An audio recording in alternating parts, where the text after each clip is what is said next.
Salut les mecs. Alors aujourd'hui on ne va pas juste parler d'un film, non, on va pas non plus juste parler d'une trilogie, on va parler de Star Wars. Cette franchise pour laquelle a littéralement été inventé le mot fanboy, et qui continue alors d'aujourd'hui de nous vendre des mugs, des casques Bluetooth et des sabres à 250 balles, même quand le scénario est clairement en grève. Mais attention, pas question ici de faire une déclaration d'amour à la saga, comme si on était dans un salon de tatouage à thème mandalorien. Non, non, non. Là on va tailler dans le gras, exploser les fissures de la franchise Star Wars, tirer au laser sur les incohérences et accessoirement cracher notre haine sur quelques icônes sacrées. Parce qu'on peut aimer une œuvre et quand même reconnaître qu'elle est bourrée de conneries. Alors au programme de cette vidéo, ce sera d'abord effectivement une analyse complète et sans anesthésie de la trilogie originale de George Lucas, donc le mythe fondateur, vous le connaissez, hein, épisode 4, 5, 6, ses bons côtés, ses faux pas, et surtout ces moments où tu dis, bon, c'est peut-être un peu con. Oui. Ensuite, on passera à la destruction totale de la prélogie, ce trip sous amphétamine où Lucas a clairement cru qu'il pouvait écrire des dialogues tout seul et réaliser le film toujours tout seul. Spoiler, c'est pas possible. Et on va terminer avec un démontage en règle de la postlogie Disney qui est absolument infâme, la fameuse trilogie sans direction, sans vision, sans honneur, où chaque film contredit le précédent comme si c'était un épisode de Top Chef. Et c'est pas tout, mes petits padawans, puisque entre deux attaques verbales sur le Conseil Jedi et les images de synthèse plus que douteuses de tous ces films-là, on se fera quelques arrêts, comme une section spéciale sur Darth Maul, le mec le plus stylé de la galaxie en tout cas. Enfin, le plus stylé de la galaxie seulement dans la série Clone Wars, malheureusement. On parlera des apartés sur l'obsession Star Wars sur les planètes désertiques, sur la nullité persistante des Stormtroopers. On parlera également et extensivement du fameux cas Jar Jar Binks, qui est considéré comme étant le pire personnage de l'histoire de Star Wars, presque devant Rey et Palpatine, ce qui est quand même un sacré exploit. Bref, vous l'aurez compris, on va se faire plaisir, on va démonter le mythe, et on va voir surtout ce qui est encore sauvable. Spoiler, il n'y a pas grand-chose de sauvable. Alors sans plus attendre, c'est parti. Alors, on va remonter il y a bien longtemps de cela, c'est-à-dire en 1977, avec Un Nouvel Espoir, le premier film de la saga. Et si on est honnête, on devrait surtout dire que le premier Star Wars, c'est un peu le film de science-fiction qui aurait dû être un nanar, mais qui a miraculeusement atterri dans l'histoire du cinéma.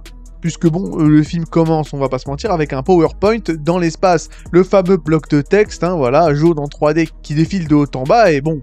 Évidemment, on va me dire que c'est une entrée en matière légendaire, et oui, là-dessus, il n'y a pas de souci. Cela étant dit, ça fout un peu le seum quand même, parce que on se croirait dans un épisode de milieu de saison, avec le fameux précédemment dans Prison Break, sauf qu'il n'y a pas le moindre contexte, c'est le premier film. C'est comme si tu regardais l'épisode 34 d'une série sans avoir vu les 33 premiers. Parce que dans le bloc de texte, on nous dit que la princesse Leia est poursuivie par l'Empire, elle a volé des plans, il y a un espoir. Non mais, super, c'est sympa, mais c'est qui ces gens? C'est quoi l'Empire? Enfin, pas grave, de toutes les manières, Dieu sait si t'auras le temps de comprendre. Et direct après le texte, on a droit à la scène culte, le vaisseau de Leia qui se fait rattraper par un destroyer impérial qui prend tout l'écran avec un son qui te fait comprendre que les méchants sont très méchants parce qu'ils font beaucoup de bruit et qu'ils sont gros. C'est un plan qui claque, on va pas se mentir, mais c'est aussi une manière très fine de te dire que ok, tu vas pas comprendre tout de suite, mais c'est quand même cool. Et on te balance deux droïdes qui fuient, donc c'est 3PO qui gêne et R2D2 qui bipote, je sais pas vraiment comment appeler ce qu'il fait. Une princesse avec un pistolet laser, des soldats en armure qui meurent comme des PNJ et qui sont incapables d'aligner 2 tirs de blaster d'affilée, et un mec de 2 mètres qui respire comme un asthmatique dans un tuba. Évidemment, Dark Vador, oui, c'est une entrée mythique, mais soyons honnêtes, à ce moment-là, c'est juste un figurant menaçant. On ne sait rien de lui, à part qu'il aime étrangler les gens, c'est un stagiaire du mal, un boss de fin qui aurait dû apparaître dans un épisode de Cosmos 99. On suit donc nos deux droïdes qui déambulent dans le désert le plus filmé de toute la saga, et là, effectivement, pendant 20 minutes, le film devient une sorte de sitcom muette entre un robot doré maniéré façon majordome anglais et une boîte de conserve bipolaire. C'est long, c'est marrant 2 minutes, mais t'as signé pour de l'aventure, pas pour mon coloc c'est un grippin. Puis on découvre évidemment Luke Skywalker, le héros aux 1000 visages. Le mec regarde le soleil avec cette tête de mec qui veut changer de lycée, il râle parce qu'il doit rester à la ferme, il a la coupe au bol du désespoir, il est con comme une pelle, mais j'ai envie de dire, oui, on le comprend un peu, il veut vivre l'aventure après tout. Ne sommes-nous pas comme lui? Bon après, tu pourrais aussi lui dire que ok, frérot, l'Empire est en train d'étrangler la galaxie, et toi tu veux acheter des composants électroniques comme si t'avais un projet TPE. C'est vrai qu'en termes de priorité, il y avait moyen peut-être de revoir sa liste, mais bon, admettons, pourquoi pas. Ensuite Luke rencontre Obi-Wan Kenobi, bien sûr. Barbu mystique, incarné de fort belle manière par Alec Guinness, alias le vieux monsieur chelou du désert, qui observe des mineurs de loin, voilà. En termes de première impression, je crois qu'il y avait mieux, mais bon, je me gausse un peu, mais évidemment que c'est trop bien. D'autant plus que Obi-Wan, c'est un peu la machine à lore ambulante. Il passe une demi-heure à expliquer des trucs comme si Lucas avait besoin d'un narrateur pour combler son manque de scénario. Avec le fameux «Ton père était un Jedi, il a été tué par un certain Dark Vador». Bon, alors là, on est entre un mensonge de daron niveau mytho et du retcon, parce qu'il me semble qu'à l'époque, Dark Vador n'avait pas été écrit pour être le père de Luke, mais bon, admettons, pourquoi pas. Évidemment, ensuite, il y a la fameuse scène où Obi-Wan donne le sabre laser de Anakin à Luke. C'est un moment épique, surtout lorsque tu as vu la prélogie. Enfin bref, en tout cas, moi, c'est sympa. Je critique un peu, mais bon, Un Nouvel Espoir, c'est un super film là-dessus, y a pas de souci. D'autant plus qu'après, il y a la cantina. Un moment où le film respire vraiment. Il y a des aliens chelous, de la musique jazzy à base de kazoo galactique, et des mecs qui ont des bras tranchables à volonté. Et évidemment, il y a Han Solo, peut-être le meilleur personnage du film, cynique, désabusé, pilote pourri mais quand même beau gosse. Il y a du relief, le personnage. Même si Harrison Ford, évidemment, celui qui interprète Han Solo, le déteste de toute son âme, le personnage est vraiment sympa. D'autant que, juste après, il y a la fameuse scène avec Han qui tire sur Greedo, il tire en premier sans prévenir, et on sait tout de suite qui il est. Un mec qui tire d'abord et pose des questions ensuite, et qui s'excuse jamais. Sauf que le problème, je pense que les fans de Star Wars savent là où je vais aller, parce qu'il y a eu la fameuse controverse du Han shoot first, évidemment, puisque Lucas a plus tard modifié ça dans les différents remasters de ce film, avec le fait de faire tirer Greedo en premier, parce que Han est censé être un gentil, qui peut pas être un vrai bad boy, entre guillemets, un personnage gris moralement. Non, il faut qu'il soit gentil, donc il doit répondre au tir de Greedo, il peut pas tuer Greedo en premier, voilà. Donc clairement, on a édulcoré cette scène pour les enfants et pour mieux vendre des figurines Star Wars. Enfin voilà quoi. C'est un moment culte qui a été saboté par une vision aseptisée du héros qui malheureusement appartient à George Lucas. Bon bah c'est lui après qui décide, mais c'est pas terrible. Voilà, c'est pas terrible. Et ça montre que George Lucas a une vision relativement manichéenne, du bien et du mal. Bon après vous me direz, c'est quand même normal dans Star Wars avec le côté obscur, le côté du milieu de la force, mais je pense qu'il aurait peut-être pu effectivement laisser la scène telle qu'elle était originellement et pas venir nous casser les couilles jusqu'à 30 ans plus tard. Ça c'est certain. Ensuite, le reste est vraiment sympa.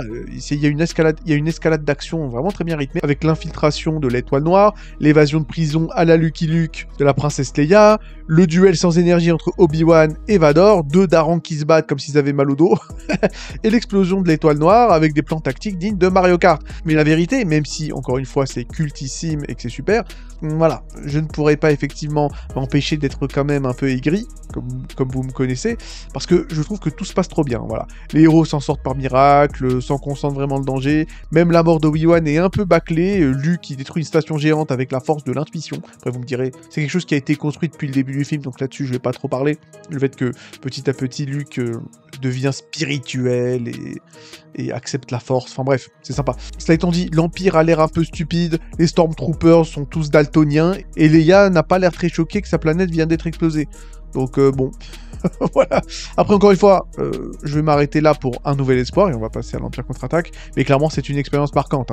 C'est un monde qui surgit nulle part, un espèce de souffle de fantasy et de science-fiction qui a marqué toute une génération, mais bon, on va pas quand même essayer de me faire croire que c'est du Kubrick. C'est un film vraiment très sympa, mais imparfait, un peu bricolé, sauvé par l'audace, c'est la chance, d'autant plus qu'il me semble que c'est un film qui a été autoproduit par Lucas, en tout cas, peut-être le reste des Star Wars seront autoproduits, bref, voilà. On sent que c'est quelque chose, effectivement, qui vient du cœur de George Lucas, qui a été fait de briques et de broc, et c'est pas grave, enfin, je dirais même que c'est ça qui fait son charme.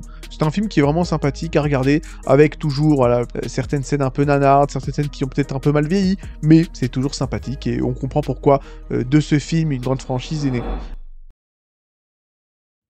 On va passer aux choses sérieuses avec l'Empire Contre-Attaque, évidemment, sorti en 1980. Le film que les fans de Star Wars hissent au sommet de la montagne sacrée du cinéma, mais qu'on va tranquillement redescendre de 2 crans. Parce que oui, c'est un très bon film, là-dessus, il n'y a pas de souci, mais il n'est pas intouchable. Il n'est pas intouchable. N'oubliez pas, effectivement, que je suis quand même Yagil Aigri. Alors, le film commence sur Hoth. Alors, Hoth, donc, la planète enneigée, planète de glace, atmosphère oppressante. Et le premier truc que fait Luke, c'est qu'il sort tout seul, de nuit dans la neige, sans rien dire à personne. Et évidemment, il se fait attaquer par un ours bipède sous méthamphétamine. C'est censé être un accident narratif, mais en fait c'est juste un prétexte. Mark Hamill s'était fait exploser la gueule dans un accident de voiture, et il fallait justifier ses cicatrices, donc George Lucas a rajouté un monstre. C'est ça aussi un peu Star Wars, hein, c'est du rattrapage cosmétique mal planqué.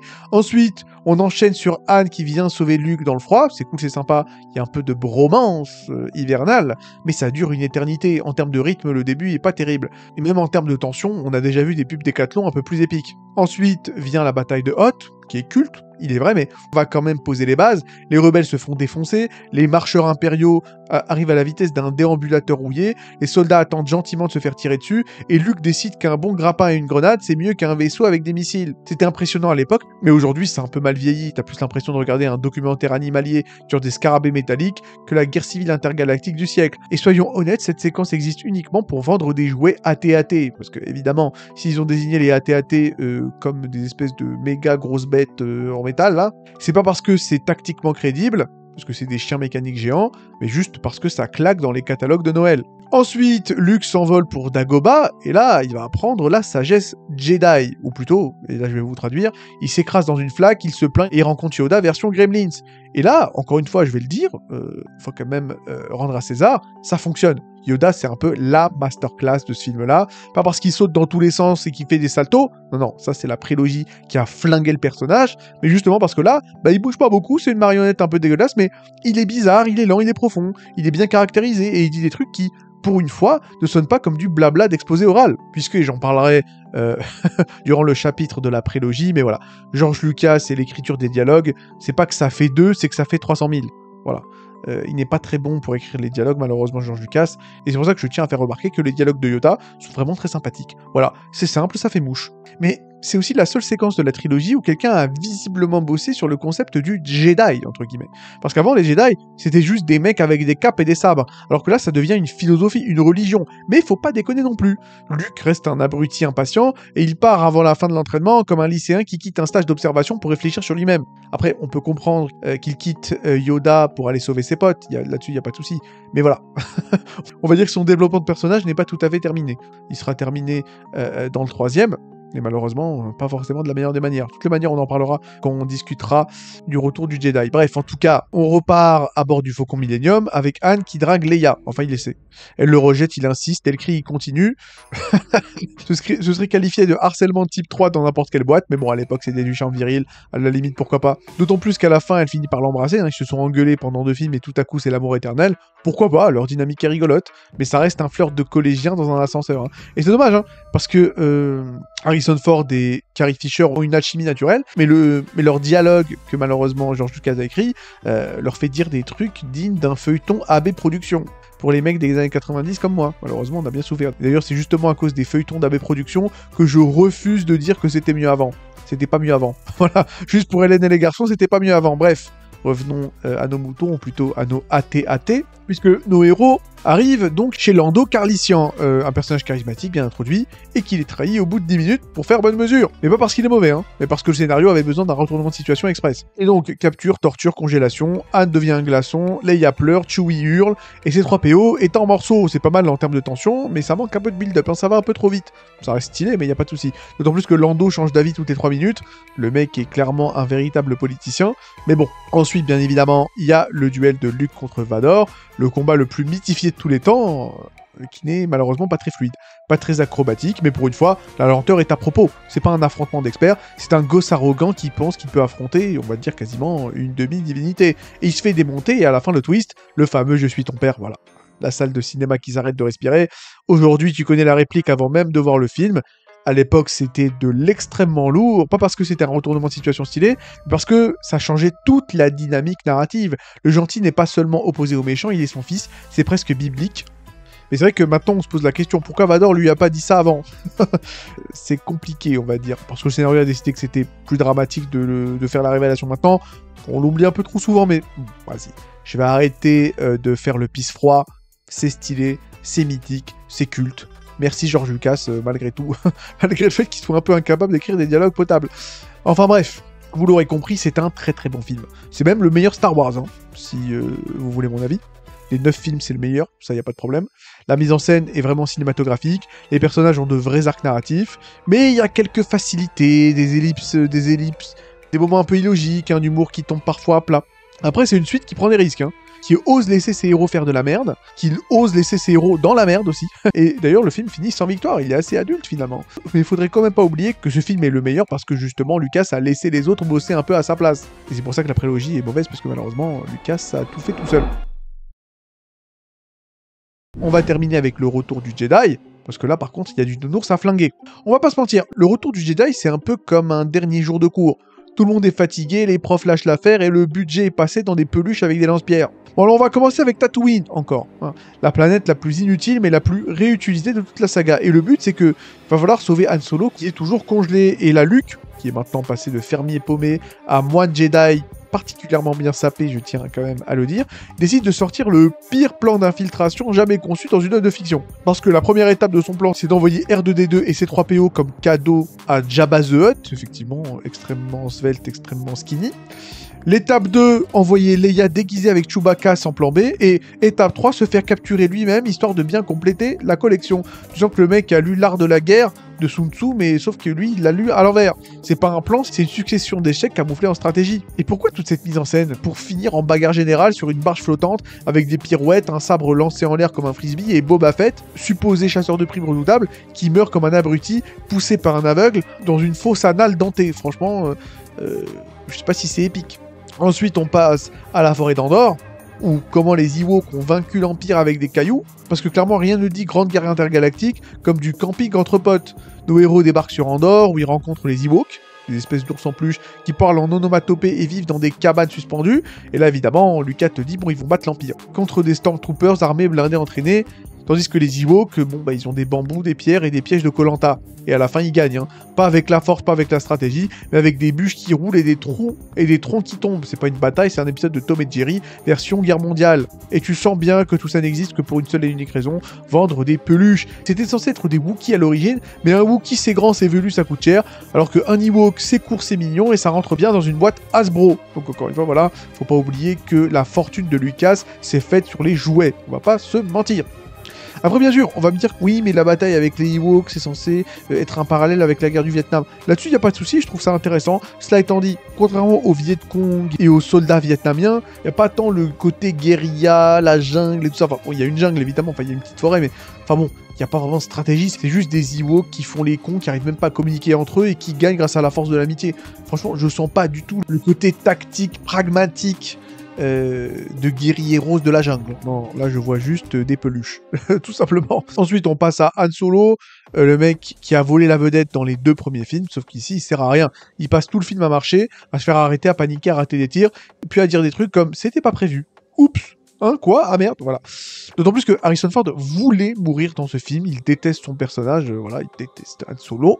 Franchement, on peut comprendre pourquoi dans ce film, il s'ennuie à l'écran, tu vois dans ses yeux que le mec il est déjà en train de tourner Indiana Jones 3 dans sa tête, c'est pas un arc de personnage, c'est un dégonflement progressif d'un héros cool devenu figurant maladroit, et on sait tous pourquoi George Lucas a refusé de faire tuer Han, c'est parce qu'il voulait vendre encore une fois des figurines. Tout simplement. Et tout ça pour dire effectivement que Disney, c'est pas les premiers à vouloir faire du pognon sur le dos des fans. Bon, bien sûr, malheureusement, Disney a fait bien pire que la trilogie originale, et ça c'est impardonnable. Mais bon, voilà, faut quand même pas oublier que George Lucas, à la base, il voulait vendre des jouets. Et heureusement, ce film quand même fonctionne relativement, parce que la confrontation finale fonctionne très bien. Luke arrive sur l'étoile noire 2.0. Oui, maintenant, parce que l'Empire recycle ses plans comme moi je recycle mes vidéos, et donc... il se rend à Vador, accepte son destin et veut le ramener vers la lumière. Et là, on a un vrai conflit dramatique qui fonctionne. L'empereur Palpatine est posé comme un parrain de mafia cosmique à base de « ouais, vas-y, deviens méchant, hahaha ». Je suis très méchant. Pourquoi pas? Luke résiste, c'est la première fois de la trilogie qu'il fait un vrai choix moral. Pas un truc scripté, pas une impulsion, un vrai choix. Il refuse, il jette son sabre. Voilà, je suis un Jedi, comme mon père l'était avant moi. Forcément, tu ressens un vrai truc. Un instant de maturité, de courage, qui fait sens dans l'arc de Luke. Puis Vador retourne dans le côté lumineux de la Force, chope l'empereur et le jette dans un puits qui explose. Voilà, un peu facile, mais bon, ça fait le taf, on va dire. Et après ça, Vador meurt dans les bras de son fils. Luke brûle son cadavre comme dans une râpe forestière. Et tout le monde fait la fête. Même les Ewoks, en fait, surtout les Ewoks. Tu sens que c'est censé être une catharsis, un soulagement, mais tout est trop propre, hein, voilà. trop rapide, peut-être un peu trop Disney avant l'heure. On n'a pas le temps de réfléchir sur ce qui vient de se passer, à la chute de l'Empire, à la mort de 2 figures majeures. On fait juste wouhou, super, des tambours et des cris d'ours et on passe à autre chose. Et dans les versions retouchées, Lucas a rajouté des villes en fête à travers la galaxie et un fantôme d'Anakin rajeuni joué par Hayden Christensen, histoire de bien rappeler que même les morts doivent correspondre à leur version marketing friendly. Bref, le final est bancal mais suffisamment nostalgique pour anesthésier la plupart des critiques, puisque le Retour du Jedi pour moi est le film le plus paresseux de la trilogie originale. Il n'a plus l'énergie d'un Nouvel Espoir, il n'a pas la rigueur et le côté dark de l'Empire contre-attaque, c'est un peu une redite, une conclusion hâtive, un spot publicitaire ambulant pour les jouets de Noël. Mais il y a quand même quelques moments sincères, une fin symbolique et une envie de clore tous les arcs narratifs. C'est pas un mauvais film, attention, hein. C'est un film fatigué. Un film qui fait son taf, mais sans vraiment se dépasser. Cela étant dit, ce film pour moi met la pâtée à tous les autres films qui suivront malheureusement, tous les films de la post-logie bien évidemment, et même la prélogie, je pense que même La Revanche des Sith n'est pas meilleure que ce film-là. Alors que pourtant, vous aurez compris que Le Retour du Jedi, c'est clairement pas un film que j'aime bien. Bref, quoi qu'il en soit, on va s'arrêter là pour l'analyse de la trilogie originale de George Lucas, mais malheureusement maintenant, on va passer à la prélogie. Et là par contre, on va saigner les amis, on va saigner. Alors, on va commencer donc, comme promis, avec la menace fantôme, et je vais vous poser une question simple. Est-ce que vous savez, ou est-ce que vous voulez savoir, ce qu'est une opération de manipulation massive? Pas besoin pour cela d'aller à Pyongyang, ou je ne sais où, en Corée du Nord. Il suffit juste de regarder comment Lucasfilm nous a vendu la menace fantôme en 99. Parce que le film est plat, l'histoire, c'est une espèce de migraine politique absolument infâme, mais attention, l'intérêt là dans cette histoire, c'est surtout les jouets. Jar Jar en figurine, le vaisseau Naboo en plastique, les sabres laser qui s'éteignent tout seuls. C'était pas une sortie au cinéma, c'était une entrée à Toys R Us, une opération marketing absolument nucléaire. On vous a pris pour des cons et devinez quoi, vous avez applaudi. Enfant docile que vous étiez. Moi aussi, j'étais un enfant, mais j'étais pas très docile. Comme vous le savez, j'ai toujours été aigri, voilà. Même à l'âge du berceau, j'avais la rage au ventre, donc bon. Je ne suis pas tombé là-dedans, mais la plupart d'entre vous, malheureusement, vous avez bouffé du Star Wars sous vide, sans jamais poser de questions. Et aujourd'hui, certains osent dire que Disney a tué la franchise. Frérot, la franchise Star Wars, elle était déjà sur la table d'autopsie en 99, avec George Lucas en blouse blanche, prêt à nous vendre des chips à l'effigie de C3PO. Star Wars, il faut le dire, a toujours été une usine à merchandising. Ça n'a pas attendu Disney. La seule différence, c'est que avant, il y avait un peu de talent pour cacher la médiocrité. Parce que je sais pas si vous avez revu La menace fantôme en tant qu'adulte, avec un regard adulte, parce qu'il y a bien souvent, au bout de 10 minutes, un espèce de moment tragique où on s'aperçoit que le scénario est aussi digeste qu'un contrat d'assurance vie. Parce que franchement, pour comprendre ce qui se raconte dans ce film, faut se lever tôt les amis. Franchement, je vous le dis, l'intrigue c'est du blabla politique. Des routes commerciales aux taxations galactiques, en passant par les négociations diplomatiques, et tout ça dans l'espèce d'introduction en texte d'intro, là, ils appellent ça le crawl d'intro en version originale. C'est un truc de fou. Avant même que tu n'aies vu ne serait-ce qu'une seule séquence du film, on te parle de TVA interstellaire. Non bah attends, on est dans Star Wars ou on est en 3e année de Sciences Po? Et les personnages, c'est des coquilles vides en robe de bure. Pas une émotion, pas un échange humain, tous parlent comme des notaires Jedi sous l'exomile, et même les moments censés être palpitants, comme le duel final contre Darth Maul, je sais pas quoi. T'es plus hypé par la musique que par les enjeux. Le seul truc qui bat encore, c'est la bande-son de John Williams. Ce pauvre homme qui a essayé de sauver le film, à lui tout seul armé de violons et de désespoir. Parce que les dialogues, en général dans les films de Lucas, c'est absolument ignoble. Faudra juste qu'à demander à Harrison Ford, qui en est quasiment venu aux mains avec George Lucas lors de la première trilogie. Parce que oui, les dialogues dans La menace fantôme, ça mérite une étude clinique. C'est une sorte de dialecte hybride entre du Shakespeare mal recopié et un guide fiscal intergalactique. Personne ne parle comme ça, même pas des robots. C'est le niveau 0 de l'interaction humaine. Chaque personnage balance des phrases trop longues, vides d'émotions, remplies de mots creux. On dirait que George Lucas a fait un pari avec lui-même. Genre, je vais écrire un film entier sans que personne ne dise une seule fois ce qu'il ressent. Et il a gagné apparemment. Et le résultat, c'est que on a un casting qui a l'air perpétuellement coincé entre une audition et un coma. Tout le monde parle de plans, de traités, de stratégies, mais jamais de ce qu'ils pensent. Il n'y a jamais vraiment de développement de personnage. Ce qu'ils ressentent, tout ça, on s'en bat les steaks. Ils servent juste qu'à dérouler l'intrigue, tout simplement. Et la meilleure scène pour illustrer ce problème, c'est quand Qui-Gon meurt. Un maître Jedi, donc, qui meurt dans les bras de son padawan, Obi-Wan Kenobi. Je veux dire, ça devrait être une déflagration émotionnelle. Mais là, il y a rien, il y a zéro lien. On dirait 2 collègues de boulot qui se disent au revoir à la machine à café. Et pourquoi ce vide émotionnel? Parce que pendant tout ce film, Obi-Wan et Qui-Gon n'ont eu qu'une seule scène où ils parlent ensemble de quelque chose qui ne soit pas directement lié à l'intrigue. Il y a une seule scène de connexion humaine dans le film, et elle dure 20 secondes. En tout cas, entre Obi-Wan et Qui-Gon. Et le reste du temps, il parle de plans, de réunions, de logistique. Ce film, c'est un exposé oral sur comment échouer à écrire des personnages vivants. Le vrai problème de La Menace Fantôme, c'est que si tu veux comprendre l'intrigue, bonne chance, quoi. Même George Lucas, lors d'aujourd'hui, je pense qu'il doit consulter Wikipédia pour se rappeler qui fait quoi. Bon, écoutez, je vais essayer de vous résumer le délire, mais franchement, souhaitez-moi bonne chance, hein. Donc alors, une planète est bloquée par une fédération commerciale parce que y a une dispute sur les taxes. Donc voilà, hein, c'est littéralement le point de départ de la saga la plus attendue du millénaire. Voilà, une histoire de taxes. Et pour régler ce litige passionnant, on envoie des moines espions, donc des Jedi, avec des sabres laser. Jusqu'ici, c'est comme si Star Wars avait été écrit par un conseiller fiscal avec une passion pour les arts martiaux. Ensuite, on se tape littéralement une escalade d'absurdité. Le blocus est un piège, Padmé doit aller sur Coruscant, on passe par Tatooine pour prendre un gosse random, le gosse est peut-être l'élu, selon une prophétie jamais expliquée. D'ailleurs, on se permet de rajouter les fameux midi-chloriens qui détruisent totalement l'aspect spirituel du concept de la Force, qui était présent effectivement dans la première trilogie, et on termine sur une espèce de guerre entre Naboo et Gungan, montée à l'arrache avec une armée de boules bleues. C'est vraiment assez dégueulasse. Et dans tout ça, les motivations des personnages sont soit absentes, soit incohérentes. Si on prend Palpatine, hein, le fameux Palpatine, le Mastermind, le mec orchestre un blocus commercial, ce qui est censé affaiblir Naboo et provoquer une crise politique qui le propulsera en tant que chancelier suprême, mais il pourrait littéralement faire tuer Padmé dès la première scène, ce qui accélérerait tout le processus. Mais non, il tente de la convaincre gentiment, puis de la tuer, puis de la convaincre à nouveau. Le mec a un plan à 32 étapes, dont 28 sont inutiles, mais il s'y tient comme un joueur d'échecs bourré. Quant à Anakin, il est là parce qu'il conduit bien, et il a une mère triste. On veut le faire passer du statut d'esclave à celui d'élu intergalactique en l'espace d'un quart d'heure, parce qu'il a eu un bon score au test de midi-chlorien.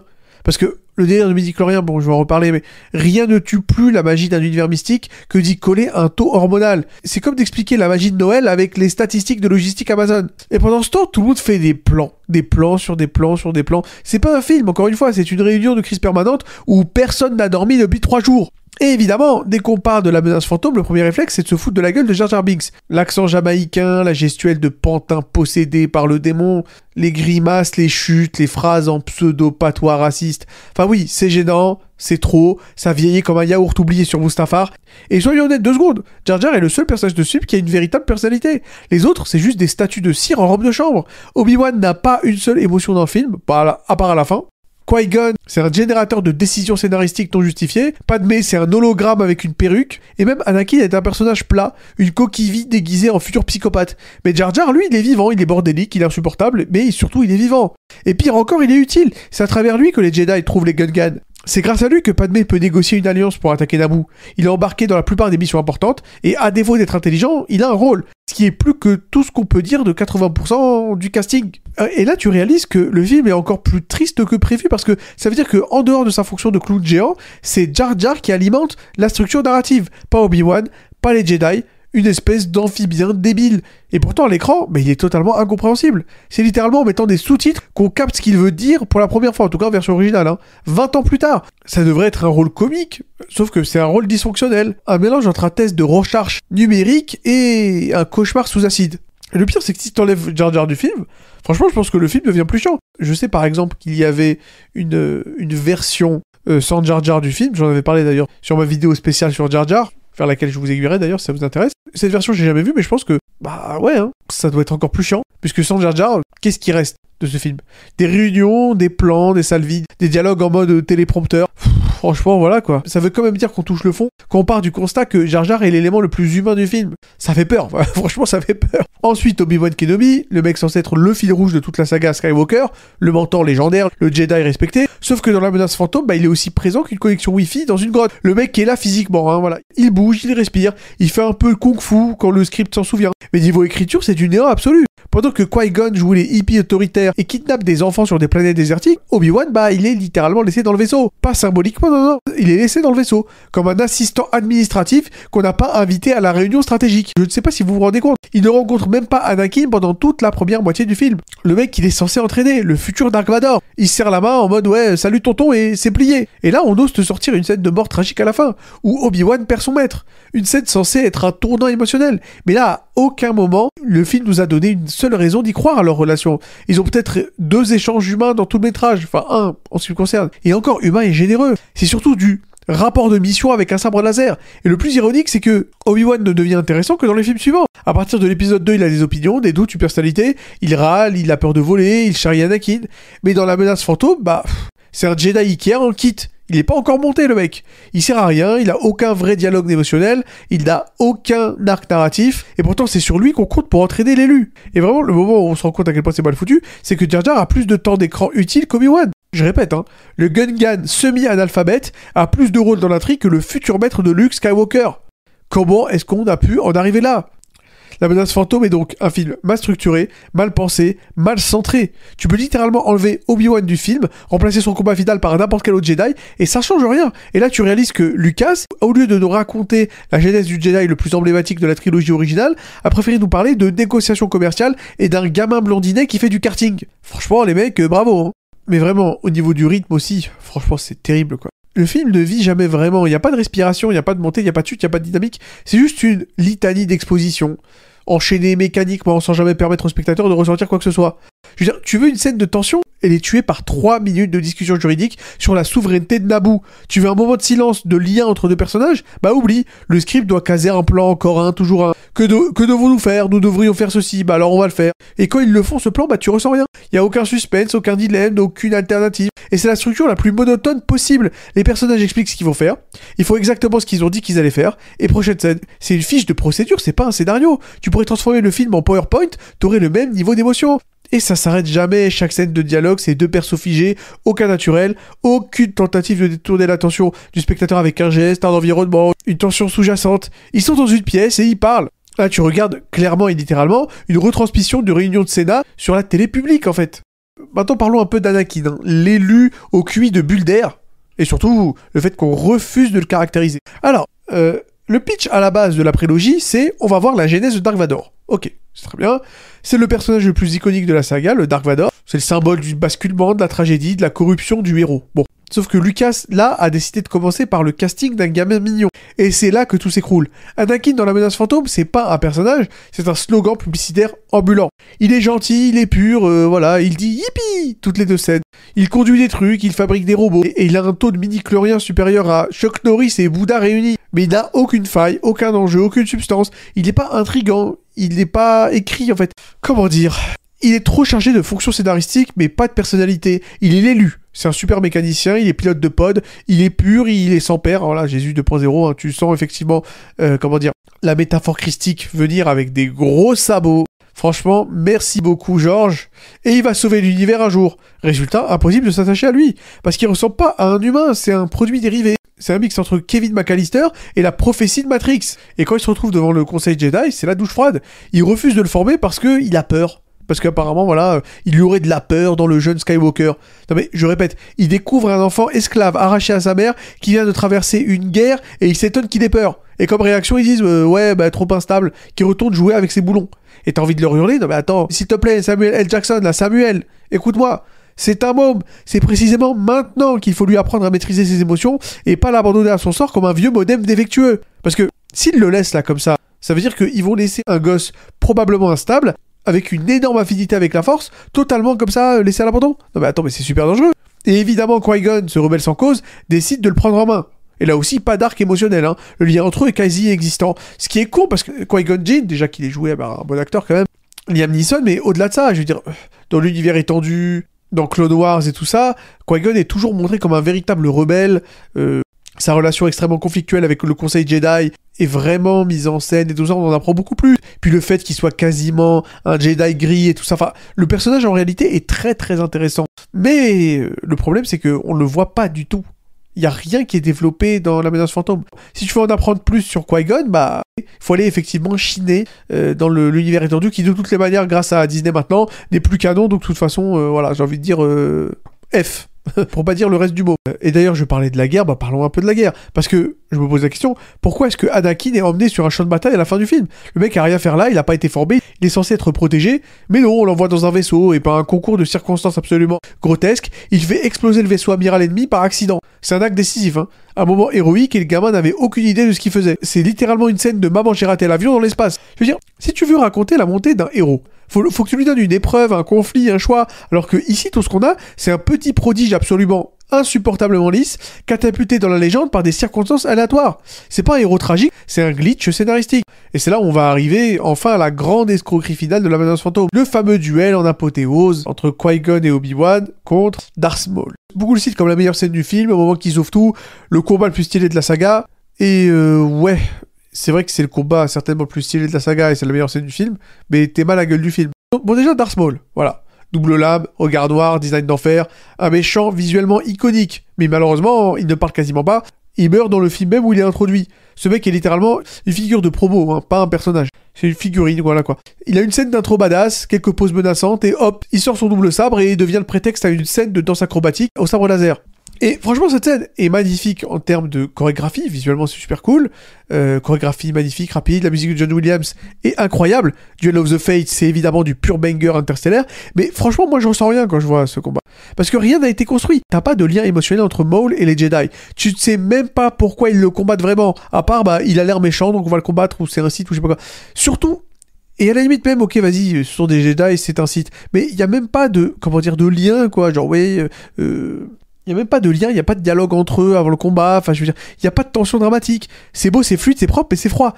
Encore une fois, il n'y a pas d'enjeu. On vient de te balancer ce Maul comme une carte Pokémon rare. Maintenant, on te demande d'être content parce qu'il est mort ou de trembler pour les Jedi. Enfin, je sais pas. Mais tu connais personne ici, tu ressens rien pour personne. Et c'est d'autant plus con que Maul, comme vous le savez, enfin j'imagine, c'est un personnage qui est extraordinaire dans Clone Wars. Dans Clone Wars d'ailleurs, et pas que dans Clone Wars, hein. Dans Star Wars Rebels, dans toutes les séries d'animation Star Wars, Maul c'est un ouf. Maul il est extraordinaire. D'ailleurs j'ai fait une vidéo sur Maul, voilà, pour expliquer à quel point ce personnage est magnifique. Voilà, encore une fois je vous aiguillerai vers cette vidéo si ça vous intéresse. Bref, c'est un truc de dingue. Et surtout, je trouve que le dernier duel entre Maul et Obi-Wan Kenobi, il me semble à la fin de Star Wars Rebels, fait bien montre de ce que je dis là. Parce que ce combat, d'ailleurs je vous le montrerai, hein, qui se passe dans le désert, c'est quasiment un combat de cow-boy, hein. C'est du western. Hein. Le combat dure même pas, allez vas-y, 5 secondes, 10 secondes. Obi-Wan le one-shot assez rapidement. Ce combat qui est beaucoup moins long et beaucoup moins impressionnant que le combat à la fin de la menace fantôme avec Maul, est beaucoup plus émotionnellement chargé dans Star Wars Rebels. Et pourquoi ? Parce que Obi-Wan et Darth Maul ont un véritable lien dans Clone Wars. Ils ont un combat idéologique, puisque Maul veut absolument faire tomber Obi-Wan Kenobi dans le côté obscur de la Force, et Obi-Wan Kenobi voudrait sauver Maul et le faire plonger dans le côté lumineux de la Force. Entre autres parce que durant la série Clone Wars, Obi-Wan est allé sur la planète natale de Darth Maul, Dathomir pour ne pas la nommer, où il a effectivement appris l'enfance un peu triste de Darth Maul et a compris que finalement, voilà, son destin de Sith lui a été plus imposé qu'il ne l'a choisi. Bref, voilà, c'est une scène qui prend aux tripes, contrairement à celle de la menace fantôme, qui est stylée visuellement, mais qui ne raconte rien finalement. Et donc voilà, il n'y a pas de développement personnel dans la menace fantôme, en tout cas dans ce combat, juste un Jedi au charisme de moquette qui tombe comme une brique, et voilà, donc la scène te passe dessus comme une notification de mise à jour. T'as vu, t'as noté, un personnage est mort et tu continues. Quant à Obi-Wan, il se bat avec rage et finit par trancher Maul en deux, et encore une fois, aucun impact. Je veux dire, elle est stylée, tu peux regarder la scène sur YouTube, mais dans le film, ça conclut rien, ça ne résout rien, ça ne signifie rien. Le film te balance un grand final, mais sans t'avoir préparé émotionnellement. C'est une explosion dans le vide. C'est pas un climax, c'est une illusion de climax. C'est du style pur, un emballage en or, autour d'un vide intersidéral. Et pourtant, c'est cette scène que plein de gens citent pour justifier le film. Parce que l'on confond trop souvent qualité visuelle et qualité narrative. Mais un combat sans fond, c'est comme une déclaration d'amour apprise par cœur. Ça sonne juste, mais ça ne vient de nulle part. Et justement, si on prend un instant pour se poser une question très simple, c'est-à-dire où commence ce film ? Bon la réponse c'est dans l'espace avec deux Jedi qui vont négocier une taxe intergalactique. Mais déjà, niveau accroche, on a vu plus engageant, mais admettons. Ensuite, ils s'échappent, ils vont sur Naboo, trouvent une princesse, fuient, tombent sur une planète désertique, recrutent un gosse, voient un Coruscant, débattent, reviennent, lancent une guerre et générique. Mais ça, c'est pas un arc narratif, hein. C'est une série d'événements en mode, et puis ils font ça, et puis ils font ça, et puis ils font ça. Rien n'est organiquement lié. Tu pourrais inverser plein de scènes, ça ne changerait rien au ressenti. Il n'y a pas de moteur dramatique clair. Il n'y a pas de moment où tu te dis, ah, voici le cœur du film, voilà ce que George Lucas voulait dire, voilà ce qu'on est censé vivre. En réalité, la menace fantôme n'a ni début, ni milieu, ni fin. On commence sans introduire de personnages qu'on peut aimer, il développe une intrigue sans progression, et il conclut sans avoir rien fait évoluer. Et à la fin du film, qu'est-ce qu'on a appris ? Que les Jedi existaient, on le savait. Que Palpatine tire les ficelles, c'est à peine suggéré, et on le savait de toute façon. Qu'Anakin est spécial, ok, on le savait. Et Padmé est la reine, ok, c'est une révélation sans impact. Aucun personnage ne change fondamentalement entre le début et la fin. Personne tire une leçon, personne ne perd ou ne gagne quelque chose d'essentiel. Et si on compare ça avec Un Nouvel Espoir, donc le tout premier film de la trilogie originale de George Lucas, bah je sais pas, au début, Luke commence comme un ado naïf, un peu frustré, qui veut aller à l'aventure, il perd sa famille, trouve un mentor, subit une initiation et finit par faire un choix héroïque. C'est un arc. Sauf que voilà, vous avez compris que là on parle d'un film Star Wars qui est considéré comme optionnel dans sa propre saga. Parce que, et c'est assez fou ce que je vais vous dire, il y a plein de guides de visionnage Star Wars qui recommandent clairement aux nouveaux venus qui veulent s'intéresser à la franchise Star Wars de sauter complètement ce premier épisode. Non mais je sais pas si vous entendez, c'est un truc de ouf. Là c'est pas une intro ratée, c'est un épisode fantôme sans mauvais calembour. Bon maintenant, allez, on va lâcher la menace fantôme et on va parler un peu de l'attaque des clones, donc la suite directe, hein. Et forcément, quand tu imagines un tel titre, tu te dis, waouh, il va y avoir une armée de clones qui débarque en force, la guerre des étoiles, après tout, c'est Star Wars, hein. Des enjeux, de la tension, du feu, du sang, bref, Star Wars. Mais ce que tu obtiens en vrai, c'est de la politique floue, là-dessus il n'y a pas de souci, c'est la même chose que l'épisode précédent, les assassinats qui s'arrêtent au tiers du film, et des rendez-vous galants dans des champs de fleurs où un mec parle de sable. Alors, le film déjà commence sur un attentat. Alors, ok, ça pourrait marcher, mais rapidement, tu sens que George Lucas a juste mis ça pour avoir une excuse pour coller Anakin et Padmé dans un coin isolé. Et dès que c'est fait, bah hop, plus aucun intérêt pour l'enquête, l'attentat, le danger. On part sur le pire flirt de toute la fiction moderne. Parce que oui, Anakin et Padmé, je vais vous le dire, cette romance c'est un crime. Pas contre la logique, pas contre le bon goût, c'est un crime contre l'humanité. Anakin, censé être un Jedi, un moine, quand même un moine de l'espace, formé à la maîtrise de soi, passe son temps à fixer Padmé comme un prédateur sexuel avec un sabre laser. Et elle, bah, elle passe de non c'est pas possible, c'est interdit, à je t'aime en une ellipse. Leur dialogue c'est un massacre, bien sûr l'amour c'est interdit, j'aime pas le sable, tout est doux avec toi. Oh là là là. Quand j'entends ce genre de choses, j'ai juste envie de m'éjecter dans l'espace sans combinaison. Et leur alchimie, c'est pas qu'elle est nulle, c'est qu'elle n'existe pas. Natalie Portman fait ce qu'elle peut, mais elle regarde Hayden Christensen comme on regarde un stagiaire trop tactile à la cafétéria. La gêne est palpable. Et Lucas, bah, il continue comme si de rien n'était, comme si tout allait bien. Et le truc, c'est que cette relation est censée porter toute la tragédie de la chute d'Anakin Skywalker. Mais comme elle repose sur des dialogues d'appli de rencontre pour bots, bah tu crois à rien en fait. C'est pas très crédible. Et pendant ce temps, Obi-Wan joue à Sherlock Holmes dans une intrigue secondaire. Enfin secondaire, hein. C'est l'intrigue principale du film, mais elle a l'intensité d'un épisode moyen de NCIS Coruscant. Il découvre une armée de clones fabriquée à la demande d'un Jedi mort depuis 10 ans, dans une usine gérée par un chasseur de primes, employé par les méchants, entre guillemets. Mais à aucun moment, Obi-Wan ne se dit, mais attends, mais c'est bizarre, non? Non, il prend les clones, il les regarde comme un prof satisfait d'un projet scientifique d'un élève et il rentre chez lui. Le mec vient littéralement découvrir que l'armée de la République a été fabriquée par les ennemis. Et il trouve ça normal. C'est un déni de réalité tellement profond qu'il devrait être nommé ministre de l'Intérieur sur Coruscant. Et puis, pour enfoncer le clou, personne ne fait le lien entre Dooku, Django et l'armée. Le scénario t'offre tout sur un plateau et les personnages regardent ailleurs. Et bon, on va passer maintenant au plan de Palpatine, mais là clairement, on va rigoler. Parce que, il fut un temps dans la trilogie, Palpatine était un gros méchant, mais il restait un peu subtil. Sauf que là, faut oublier. Ici, son plan, c'est un millefeuille d'absurdité. Alors, résumé rapide et attention, accrochez-vous à vos côtes. Il veut le pouvoir suprême, donc il crée 2 armées secrètes. Il monte une guerre entre elles. Il essaie de tuer Padmé pour faire passer un vote. Il échoue et l'envoie sur une planète romantique avec son futur disciple. Puis il lance une guerre pour prendre le pouvoir. Tout ça pour devenir le président éternel de la République. Et c'est le plan de domination le plus surfait depuis le circuit d'un grille-pain de l'Empire. Et comme justification sur la carte, non mais c'est un génie machiavélique. Non. C'est un scénariste qui n'a pas envie de simplifier ses idées. Et toi, spectateur, bah tu subis les conséquences. Et si on parle du grand final de l'attaque des clones, non mais les mecs, à un moment donné, voilà, je pense que je vais claquer ma démission. Je vais fermer la chaîne, là, c'est pas possible. Tu t'attends à de l'émotion, de l'intensité, une montée dramatique. Après tout, c'est la guerre, non, je veux dire, je sais pas, quand même. Mais non, ce qu'on obtient, c'est un simulacre de bataille, une explosion de pixels sans armes, une scène de fin conçue pour une cinématique de PS2 sans la manette, puisque là, il s'agira de la bataille de Geonosis, qui est un grand vide héroïque. Donc alors, le film converge à sa fin, et donc vers Geonosis, une planète poussiéreuse, et on va le dire pleine d'images de synthèse, où tout ce petit monde décide soudainement de se foutre sur la gueule. Mais avant d'en arriver là, on a droit à quoi? Une arène de gladiateurs random, 3 monstres Pokémon sous acide, des Jedi qui débarquent par centaines comme si c'était la Comic-Con version Jedi, et bien sûr des répliques qui sentent le téléfilm. Nous allons mourir dans cet endroit affreux. Merci Padmé, hein, c'est très très inspiré comme réplique. Et puis boum, les clones arrivent, tous bien lisses, tous sans visage, tous produits en masse comme des nuggets de guerre. Et là, Lucas se croit dans Apocalypse Now. Sauf que malheureusement, voilà, il n'y a pas Marlon Brando pour sauver les meubles. Et là, bon, George balance la sauce, avec les vaisseaux qui explosent, les tirs de laser, la poussière partout, les plans larges de destruction un peu partout. Je sais pas, il a oublié un petit détail, un minuscule truc. On s'en fout! Tu ressens rien quand tu vois ça, tu sais pas qui est qui, tu sais pas pourquoi ils se battent, à part parce que le scénario l'a demandé. Et pire, tu sais même pas si quelqu'un perd, qui gagne, qui perd. C'est une bagarre sans enjeu, c'est un déluge d'action sans contexte émotionnel. Les Jedi tombent comme des mouches, mais t'as aucune attache avec personne. Pas de nom, pas de personnalité, juste des figurants numériques. Et quand tu vois Yoda débarquer avec ses troupes, ça devrait être un moment fort, non? Un tournant dramatique. Bah non, c'est juste une punchline visuelle pour faire applaudir les enfants. Et Yoda qui dit ouais, concentrez votre feu sur les méchants. Non mais c'est un truc de fou. En plus Yoda, je tiens quand même à le dire, c'est censé être un pacifiste, quand même. Et le mec, en fait, maintenant, c'est un fou de guerre dans la prélogie. Non mais attends, mais George Lucas qui a pété son câble. Et pour finir en beauté, on nous sert le duel Dooku versus Obi-Wan et Anakin. On pourrait croire effectivement qu'après la menace fantôme, George Lucas aurait compris qu'un combat stylé ne suffit pas, mais non. Ce duel, c'est des effets de lumière, des plans rapprochés absolument illisibles, puisque au moins contre Darth Maul, bah, le combat était superbe à regarder en termes de cadrage et de chorégraphie, alors que là, bah non en fait. En plus, Anakin perd un bras sans crier, sans douleur, sans rien du tout. Et enfin Yoda qui fait des pirouettes de façon totalement gratuite, qui tourbillonne comme Sonic le hérisson, sabre laser à la main, enfin je veux dire, c'est pas du tout impressionnant en ce qui me concerne, hein. C'est un peu l'antithèse de ce que Yoda représentait dans la trilogie originale de Lucas.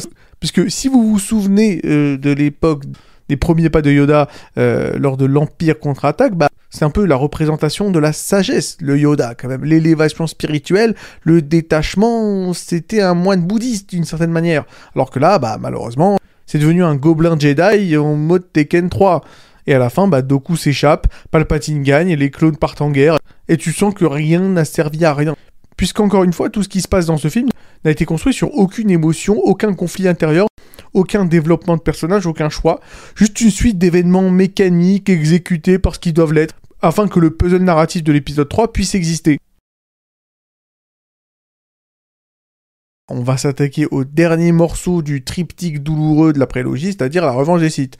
C'est censé être le grand film, attention, de la trilogie, le bon en fait, le seul bon film de la prélogie, la rédemption de George Lucas, et effectivement c'est mieux, mais c'est quand même le film qui est censé rattraper 2 films de vide émotionnel, et ça en 20 minutes, et qu'il le fait avec une pelle mécanique et un défibrillateur sur batterie faible, donc clairement, voilà, on va pas aller bien loin avec ça.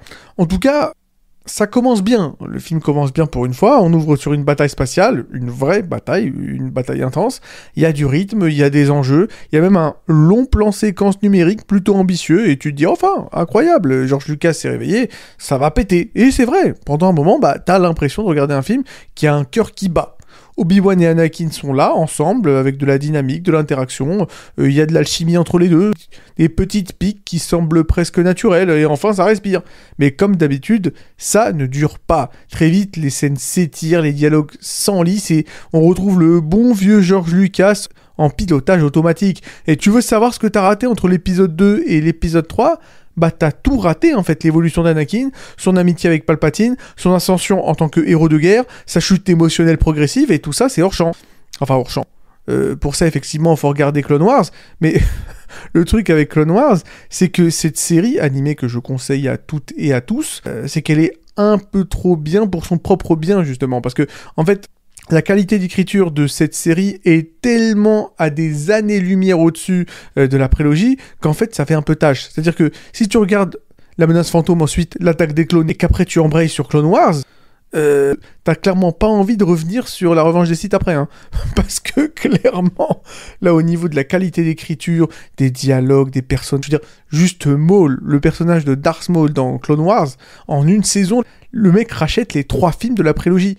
Juste sa relation avec son frère Savage Opress, bah ça rachète absolument toute la prélogie. Donc ça fout un peu le seum. Et puis bien entendu, ça rachète également la postlogie, mais voilà, ai-je besoin même de le souligner. Enfin voilà, bref. T'es largué et tu vois un Anakin qui est bizarrement sympathique pendant 20 minutes, puis se transforme en tueur d'enfants durant les dernières 20 minutes du film. Donc bon, voilà, c'est un peu compliqué. Parce que clairement, Anakin, c'est un peu la chute la plus mal écrite de l'histoire de la tragédie. Voilà, la chute d'Anakin, c'est le moment central de toute la prélogie. C'est censé être la bascule mythologique, le point de non-retour, l'origine du mal. Et ce qu'on obtient, bah, c'est un mec paumé qui a mal dormi, qui fait un mauvais choix et qui décide de tuer des gosses parce que, bon, voilà. Il faut bien aller au bout, j'imagine. Je veux dire, c'est pas une descente aux enfers, c'est une glissade sur savon. Le mec flippe parce qu'il a fait un cauchemar sur Padmé et au lieu de, je sais pas, lui en parler, consulter un psy, boire une camomille et arrêter de nous casser les reins, bah il va voir Palpatine qui lui dit, bah écoute, moi je connais un pouvoir pour ressusciter les morts.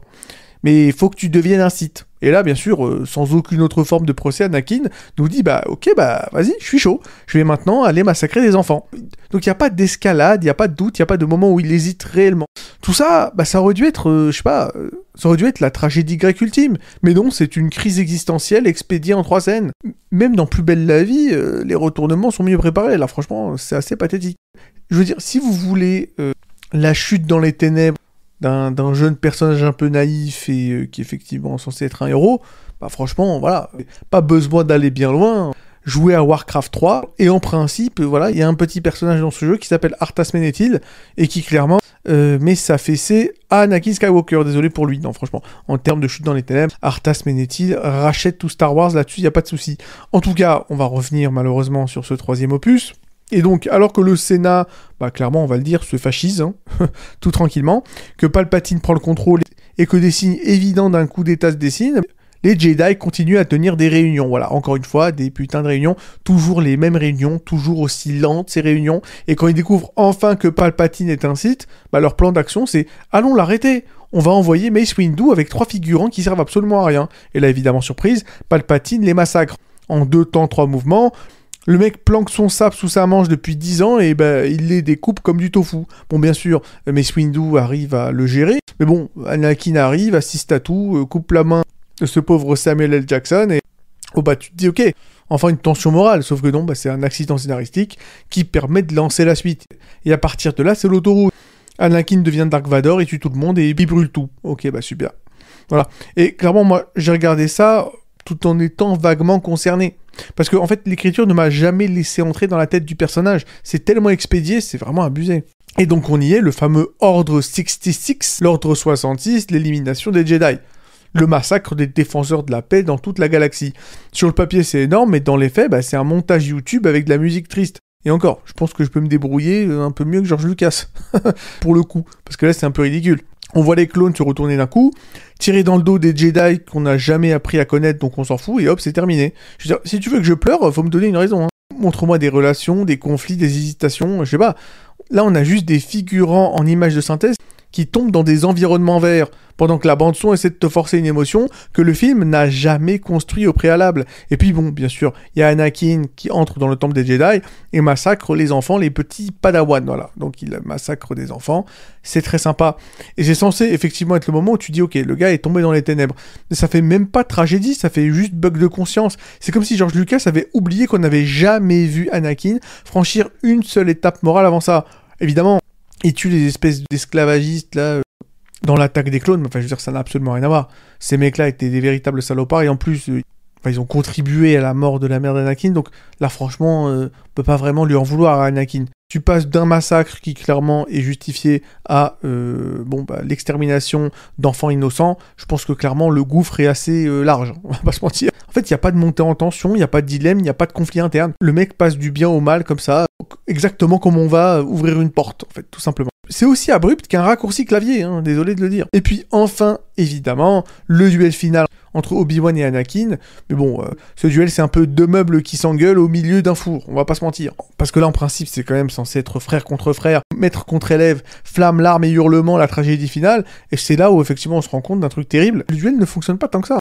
En tout cas, pour moi ça a pas trop fonctionné. Enfin je veux dire, visuellement il est très très bien, là-dessus il y a pas de souci, les chorégraphies sont très impressionnantes.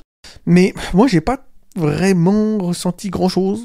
Après vous me direz peut-être que j'ai un cœur de pierre, mais je sais pas, le combat est trop rapide, trop long, trop artificiel. Ils se battent comme s'ils répétaient une pub Nike, enfin je sais pas, ils courent sur des plateformes volantes, sautent au-dessus de la lave, moulinent leurs sabres comme des mixeurs. Mais les mots qui s'échangent, c'est pas grand chose quoi, en mode You were the chosen one. Ok, super. Étant donné qu'il n'y a pas trop de relations construites entre les deux personnages durant les 2 premiers films, donc le lien maître-apprenti, bah ouais, tu le retrouves dans The Clone Wars, là-dessus il n'y a pas de souci, cette série est vraiment gotée, mais par contre dans la prélogie, bah, ce lien il n'existe pas trop, on va pas se mentir.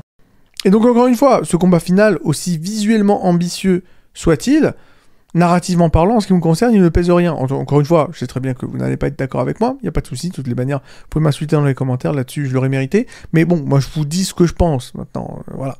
Pour moi, c'est un feu d'artifice sans cœur. Et en fait, le délire avec la prélogie, je sais que la plupart d'entre vous vont me dire qu'en fait, c'est sous-coté, que c'est bien meilleur que ce que je dis. Ce qui est marrant, c'est que finalement, moi, j'avais pas changé, en fait. Quand la prélogie est sortie, tout le monde disait effectivement que c'était absolument éclaté, et tout le monde faisait des blagues sur ça, d'ailleurs. Un truc complètement hors sujet, mais même dans Yu-Gi-Oh! The Bridge Series, tous les 2 épisodes dans cette série parodique de Yu-Gi-Oh! À chaque fois, effectivement, on envoyait des crottes de nez à la tête de George Lucas. À l'époque, dans les années 2010-2015, tout le monde crachait, effectivement, à gorge déployée sur la prélogie. Je veux dire, tout le monde pensait ça, et évidemment, avec la sortie de la post-logique, les gens ont commencé à retourner leur veste. Mais moi, là-dessus, je vois pas pourquoi je devrais changer d'avis. Hein. J'ai donc revu la prélogie pour faire cette vidéo. Franchement, désolé les amis. Hein. J'aurais aimé vous dire que finalement, on avait tort et que les critiques de l'époque étaient dans le faux, mais non, désolé les amis. On a beau dire que j'aime bien aller à l'encontre de l'avis général, mais non. Là, pour une fois, ce sera pas le cas. Bref, finissons cette vidéo qui est bien trop longue. Donc le combat final, voilà, ne pèse rien en ce qui me concerne. Anakin se fait trancher en morceaux, cramé vivant et hurle sa haine dans un espèce de râle théâtral, sans que rien ne fasse sens d'ailleurs. Hein. Enfin, je veux dire, le délire de « ouais, I have the high ground », qu'est-ce que ça veut dire? C'est même pas un concept qui a été introduit, même dans ce film-là, ou même dans les 2 autres films de la prélogie. Le fait que si ton adversaire est au-dessus de toi, il a un avantage vis-à-vis de toi. C'est complètement stupide, parce que par exemple, si on reprend le duel entre Obi-Wan et Darth Maul à la fin de la menace fantôme, bah, c'est exactement ce qui se passe. Obi-Wan est suspendu en dessous de Darth Maul, ensuite bah, il saute grâce à la force, et il saute au-dessus de Darth Maul, donc en principe il aurait dû se faire couper en 2. Après vous me direz, oui mais Darth Maul s'est fait surprendre, non mais arrêtez le mec. Le mec a 3 jours ouvrés littéralement, pour réagir à l'attaque surprise d'Obi-Wan. Je veux dire, à un moment donné, il faut arrêter de me prendre pour des cons, mais bref, peu importe. Le final est absolument ridicule. Et donc, ensuite, comme George Lucas s'est rappelé qu'il fallait raccrocher les wagons avec un nouvel espoir, bah, le mec lance le mode panique. Donc, Padmé meurt de tristesse. Voilà, c'est juste un... Je suis trop triste pour continuer à vivre. Voilà, c'est assez marrant. Les bébés sont séparés, voilà. Bail Organa adopte Leia, Owen prend Luke, les plans de l'étoile noire sont sur le bureau, Vador a son armure et le générique arrive. C'est beaucoup trop rapide, beaucoup trop pratique. Il faut savoir qu'il me semble qu'il y a, je crois, 19 ans entre ce moment-là et le début d'un Nouvel Espoir. T'as l'impression qu'en fait, qu'on remet tout en place comme dans un jeu de société, qu'on range après une partie bordélique, mais ça donne pas du tout l'impression d'un destin tragique. Ça donne l'impression d'un logiciel qui fait en sorte que tout puisse se raccorder afin que la trilogie originale puisse justement être raccordable à la prélogie. Mais c'est ridicule en fait. Tu vois Yoda et Obi-Wan qui décident d'abandonner totalement et de partir en exil pendant 19 ans, alors qu'en principe, l'empire de Palpatine vient à peine de s'établir, donc il y avait clairement moyen de peut-être essayer de le renverser. Bref, voilà. Tu sens qu'on s'en fout, on fait en sorte que tout soit mis en place pour que la trilogie de base puisse démarrer direct. Bon maintenant, avant de finir la vidéo, et on va faire ça en un seul mouvement, je vais essayer de démonter les arguments de défense classiques de la prélogie. Parce que je sais très bien que beaucoup d'entre vous, comme je l'ai déjà dit, ont essayé de répondre à tout ce que j'ai dit, les yeux embués de l'arbre de midi-chlorien, en me balançant un truc du genre, ouais mais elle est sous-estimée cette prélogie, il y avait des bonnes idées, il y a une cohérence politique, et bon voilà, autre argumentaire à base de copeaux de Reddit et de nostalgie frelatée. Alors on va commencer déjà avec la première. Donc, apparemment, la prélogie avait des idées originales. Et oui, c'est vrai, effectivement. Comparé à la postlogie, qui se base totalement sur une ressucée, vous excuserez l'utilisation de ce mot, comment dire, équivoque, de la trilogie originale, la prélogie propose quelque chose d'original. Et c'est vrai, effectivement, je l'avoue, voilà. Comme le fait qu'il y ait une dictature insidieuse qui naît d'une démocratie malade, les guerres orchestrées pour le pouvoir, une religion galactique qui s'effondre sous le poids de son propre dogme. Les idées sont brillantes, hein, les idées effectivement apportées par la prélogie sont vraiment très bien. Mais une idée, c'est rien si tu sais pas l'écrire. Un scénariste sans maîtrise, c'est comme un Jedi sans sabre. Le gars va mourir en expliquant des trucs, c'est tout ce qui va se passer. Ce que la prélogie fait techniquement et concrètement, c'est de balancer des concepts forts dans un container scénaristique pourri. C'est comme planquer 1984 dans un épisode de Fort Boyard. Tu peux dire qu'il y avait de l'ambition, mais l'ambition sans exécution, c'est juste un fantasme de forum. Désolé les amis. Hein. Ensuite, la prélogie est mieux que la postlogie. Oui, évidemment que c'est mieux que la postlogie.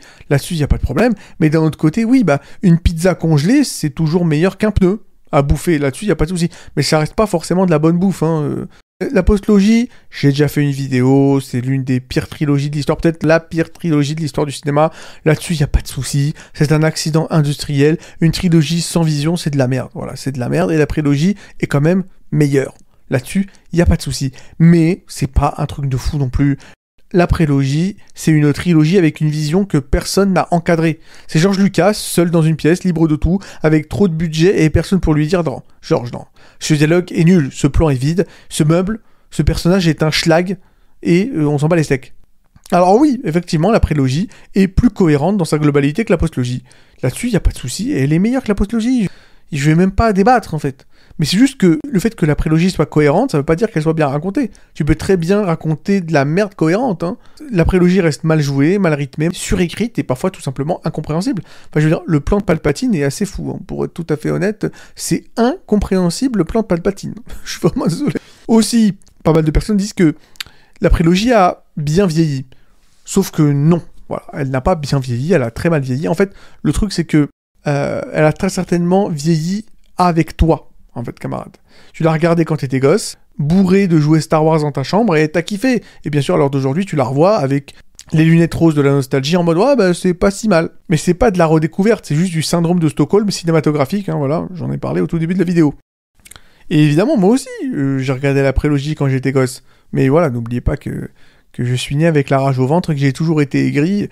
Jour 1, minute 1, seconde 1 de mon existence. Donc forcément, bah moi, voilà, j'ai beaucoup de recul par rapport à ça. Aussi, c'est vrai que il y a pas mal de mèmes qui tournent autour de cette prélogie, le fameux I Hate Sound, Hello There, et le Do It, évidemment. Mais voilà, les mèmes, c'est pas des preuves de qualité. C'est sympa, effectivement, vu que c'est très kitsch, et que George Lucas est très mauvais pour écrire des dialogues, là-dessus, il n'y a pas de souci. Mais voilà, ça s'arrête là en termes de qualité. Encore une fois, on va arrêter la vidéo ici, ça sert à rien de continuer à parler. La prélogie aurait pu être immense. C'est une saga sur la chute de la République, sur la corruption vis-à-vis de l'espoir, sur la perte d'un héros, la chute d'un mec bien dans les ténèbres, et malheureusement, ce qu'on a eu, c'est un enfant mal casté, une romance de robot, voilà, on va le dire, parce que bon... Hayden Christensen n'est pas un excellent acteur, voilà, on va pas se mentir, même si maintenant les gens l'aiment beaucoup, parce que c'est un type qui me semble sympathique et qui est très abordable, apparemment. Bah, ça va pas forcément dire que c'est un bon acteur. Et puis, même si effectivement Nathalie Portman est excellente, en tant qu'actrice, là clairement elle était mal dirigée. Les dialogues ont été écrits comme un procès-verbal, les scènes d'action sont spectaculaires mais elles sont vides de sens, et Yoda, maintenant c'est un espèce de ninja en image de synthèse, qui est encore plus sanguinaire que Joseph Staline. Donc clairement voilà. On aurait dû avoir le parrain version Space Opera, mais non. On a juste eu un PowerPoint de épisode 1 à 3 avec transition en fondu, voilà. Donc non, en ce qui me concerne, la prélogie n'est pas sous-estimée, elle est ce qu'elle a toujours été, un grand projet bâclé, figé dans des images de synthèse datées, avec un potentiel sabordé par l'absence de contradictions et de barrières autour d'un créateur qui clairement était en roue libre. Donc voilà, merci Georges, mais finalement non merci. Alors déjà... Avant toute chose, il faut comprendre que la postlogie n'a pas été pensée. Elle a été déclenchée, un peu comme un bouton d'alarme, sur lequel on appuie dans un bureau de compta en voyant les chiffres de vente des jouets Star Wars Hasbro chuter. C'est une trilogie née d'un réflexe pavlovien, si j'ose dire. C'est-à-dire Star Wars égale pognon. Sauf que personne, absolument personne, n'a pris le temps de se demander est-ce que cette histoire mérite-t-elle d'être racontée ?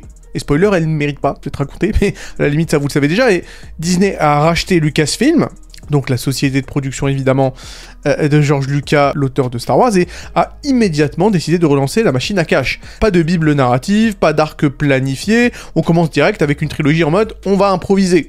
L'équivalent narratif d'un road trip où personne sait conduire, et où la carte est un torchon rempli de taches de café et de citations hors sujet de Yoda. Et le réveil de la force, donc le premier opus de la postlogie, bah c'était déjà du recyclé, mais bon, passons, hein. C'est du pilote automatique nostalgique qui cherchait à rassurer le fan traumatisé par les Gungans, hein, par évidemment Jar Jar Binks, de la prélogie en mode vous inquiétez pas, là on va vous reproposer du vrai Star Wars. Donc ok, même si en ce qui me concerne pour moi, c'est peut-être le pire de la postlogie, mais on en parlera un peu plus tard dans la vidéo. Quoi qu'il en soit, les deux opus qui suivront, bah c'est le chaos absolu. Et pas le chaos contrôlé d'un Kubrick ou d'un David Fincher, non, non. Le chaos existentiel, hein. Le chaos des exécutifs en costard qui décident qu'il faut réinjecter la magie au forceps dans la saga, sans même avoir compris bah, que ça se programme pas sur Excel, en fait. S'il n'y a pas de direction, s'il n'y a pas d'écriture, s'il n'y a pas de lore étoffé, s'il n'y a pas de logique interne, s'il n'y a pas de mythe, tu peux mettre autant de clins d'œil à la trilogie originale, la magie ne sera plus là quoi qu'il arrive. En fait, on a devant nous 3 films qui avancent à tâtons. écrit par des gens qui manifestement se foutent totalement de la saga Star Wars. C'est pas une trilogie, c'est une dispute conjugale filmée en 4K, parce que bien évidemment, et on en parlera, le premier opus a été réalisé par J.J. Abrams, le deuxième par Rian Johnson, et le troisième par J.J. Abrams, encore une fois. Et on va le dire, et c'est le moins qu'on puisse dire d'ailleurs, les deux réalisateurs avaient une vision plutôt opposée de la façon dont il fallait effectivement gérer cette nouvelle trilogie Star Wars.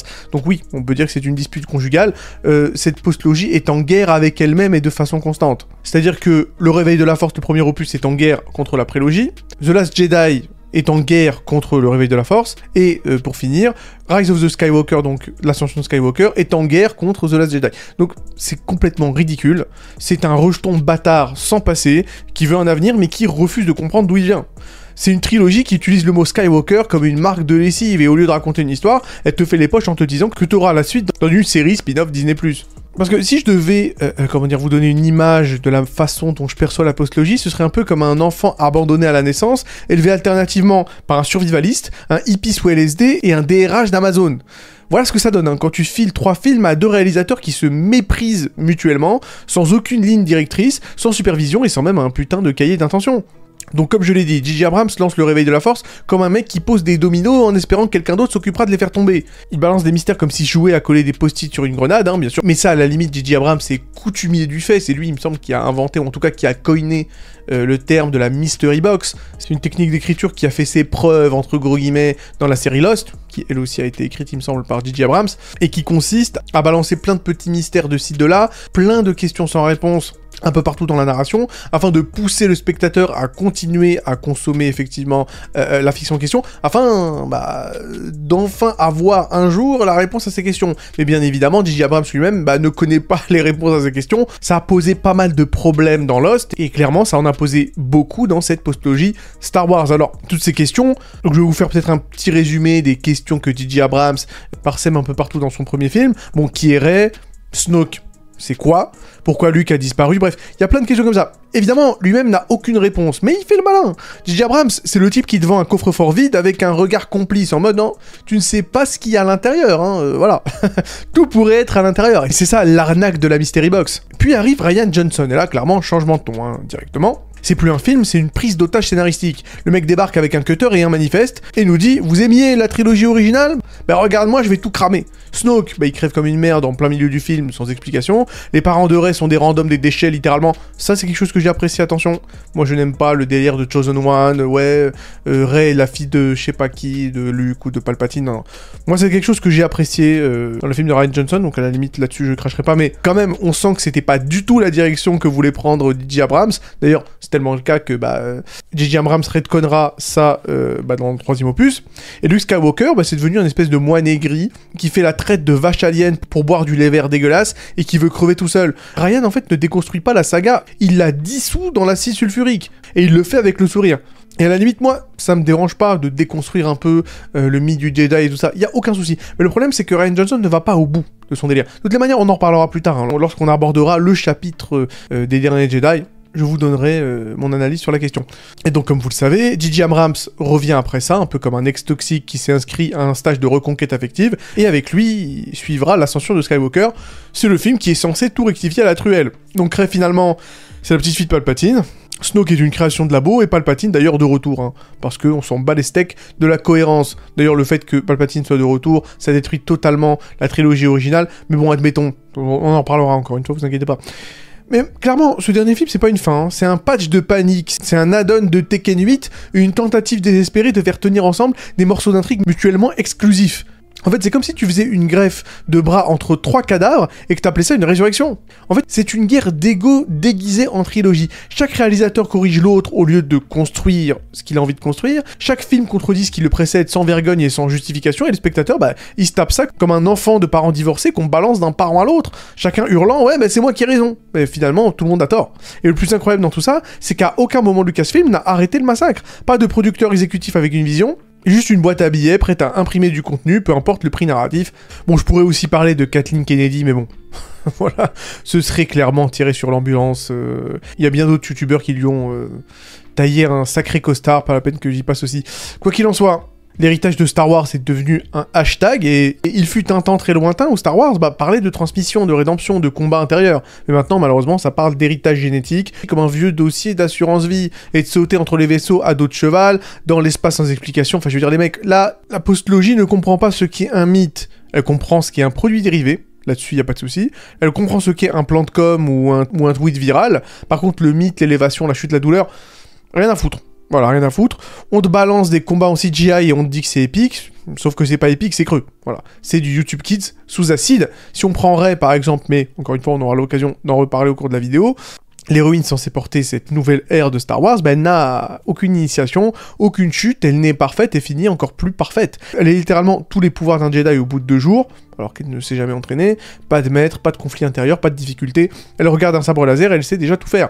La force est devenue un cheat code, un mode illimité. T'as besoin de soigner une blessure mortelle, hop, un toucher magique. T'as besoin de soulever un vaisseau, pas de souci. Alors que même les Jedi expérimentés avaient l'air de galérer, mais elle le fait, les yeux fermés, y a pas de souci. Et à côté de ça, il y a Luke. Le même Luke qui voyait du bon dans le pire des Sith, le même Luke qui défiait l'Empire par idéalisme. Il a été transformé en ermite aigri qui boit du lait verdâtre et qui pense sérieusement à tuer son neveu dans son sommeil parce qu'il a eu un mauvais pressentiment, alors que le mec continuait à croire en son père Dark Vador, alors que le gars était clairement dans le côté obscur, ce qui n'était pas du tout le cas de Kylo Ren à l'époque. Enfin, de Ben Solo, il s'appelait Ben Solo à l'époque. Mais bon, on sait pas que les personnages, c'est la philosophie de la saga qui s'effondre. Le bien, le mal, les zones grises, tout ça est jeté par-dessus bord. À la place, on a une espèce de duel final entre Rey et un Palpatine ressuscité par magie noire, et abonnement premium dans une scène aussi absurde que surjouée, et elle le bat en croisant deux sabres. Deux sabres égale victoire. C'est le niveau de symbolisme, en fait. Et évidemment, Palpatine, ne me lancez pas dessus, le mec meurt de la manière la plus définitive possible dans le Retour du Jedi. C'est-à-dire que le gars est balancé dans un trou sur un satellite qui, de toutes les manières, explose juste après, et 30 ans plus tard, il revient avec une armée de Star Destroyer clonés, sortis de nulle part. Pas de build-up, pas de raison, pas de cohérence. C'est plus un Sith, c'est un Joker scénaristique, un Deus Ex Palpatine. Et le pire, c'est que la trilogie croit qu'en multi-quantifiant la nostalgie, elle sauve les meubles. En mode, ouais, regardez Chewbacca, regardez le Faucon Millenium, la musique de John Williams, vous aimez ça, hein? Allez, payez-nous un peu, s'il vous plaît. Donc ouais, on aime bien, mais ce que vous en faites, c'est aussi respectueux que de repeindre Notre-Dame en rose fluo parce que c'est plus fun pour les enfants. Et donc à ce stade, c'est plus vraiment même du sabotage, c'est de la digestion industrielle. La postlogie est le produit d'une logique de production algorithmique. On a collé Star Wars dans la chaîne d'assemblage Marvel, on l'a passé au scanner des éléments qui marchent, entre guillemets, et on l'a recraché sous forme de trailer permanent, rythmé comme une pub de céréales pour ados sous caféine. Donc tout doit être compréhensible immédiatement, sans même avoir vu les films précédents, iconique au premier coup d'œil pour le merchandising, faut bien vendre des figurines, et assez générique pour ne froisser personne, mais assez bruyant pour qu'on ait l'impression que c'est profond. Et ça donne quoi? Des scènes vides, des dialogues creux, des retournements de veste émotionnels qui durent 2 plans avant d'être annulés pour le prochain effet pyrotechnique. Et clairement là on ne raconte plus, on vérifie des cases. Une scène dans le désert, check, une course-poursuite, check, une planète qui explose, check, un caméo de Lando complètement inutile, check, une nouvelle couleur de sabre laser pour la postérité et pour booster les ventes, check. Voilà, le scénario est calibré pour Twitter, pas pour un véritable arc narratif écrit de façon professionnelle. Chaque scène est pensée comme un gif potentiel, et les personnages n'ont plus d'histoire, seulement des pauses. De toutes les manières, on en parlera, mais si on prend par exemple Finn, le mec complète un arc narratif dans le premier film, qu'il recomplétera exactement le même arc narratif, c'est-à-dire le lâche qui apprend à résister et arrêter de courir et à défendre ses propres idéaux, cet arc narratif, il apprendra toujours la même leçon dans les 3 films en fait. Mais c'est la même. Ça n'a aucun sens. Normalement, t'apprends une leçon dans le premier film, t'apprends une deuxième leçon dans le deuxième, et ainsi de suite. Et c'est d'autant plus stupide que toutes les idées radicales qui auraient pu être intéressantes dans les derniers Jedi sont jetées à la benne dès le film suivant parce que les fans ont boudé en fait. Et même jetées à la benne à la fin du film. On en parlera, encore une fois, je dis beaucoup on en parlera, mais c'est vrai, parce que là, cette première partie est censée être générale, donc je touche un peu du doigt tous les éléments dont je parlerai beaucoup plus profondément par la suite dans la vidéo, mais le fait, par exemple, que les livres Jedi ne sont pas brûlés à la fin du film, pour moi, c'est une honte. Si tu veux vraiment déconstruire le mythe du Jedi et le mythe Star Wars, il faut aller au bout, mec, porte tes couilles, Rian Johnson. Enfin bref, encore une fois, moi, ça m'énerve. Parce que prendre des risques, c'est bien, mais là, clairement, ce Star Wars-là, c'est pas prendre des risques. Hein. C'est devenu une licence sous surveillance, où chaque mot est calibré pour vendre sans heurter.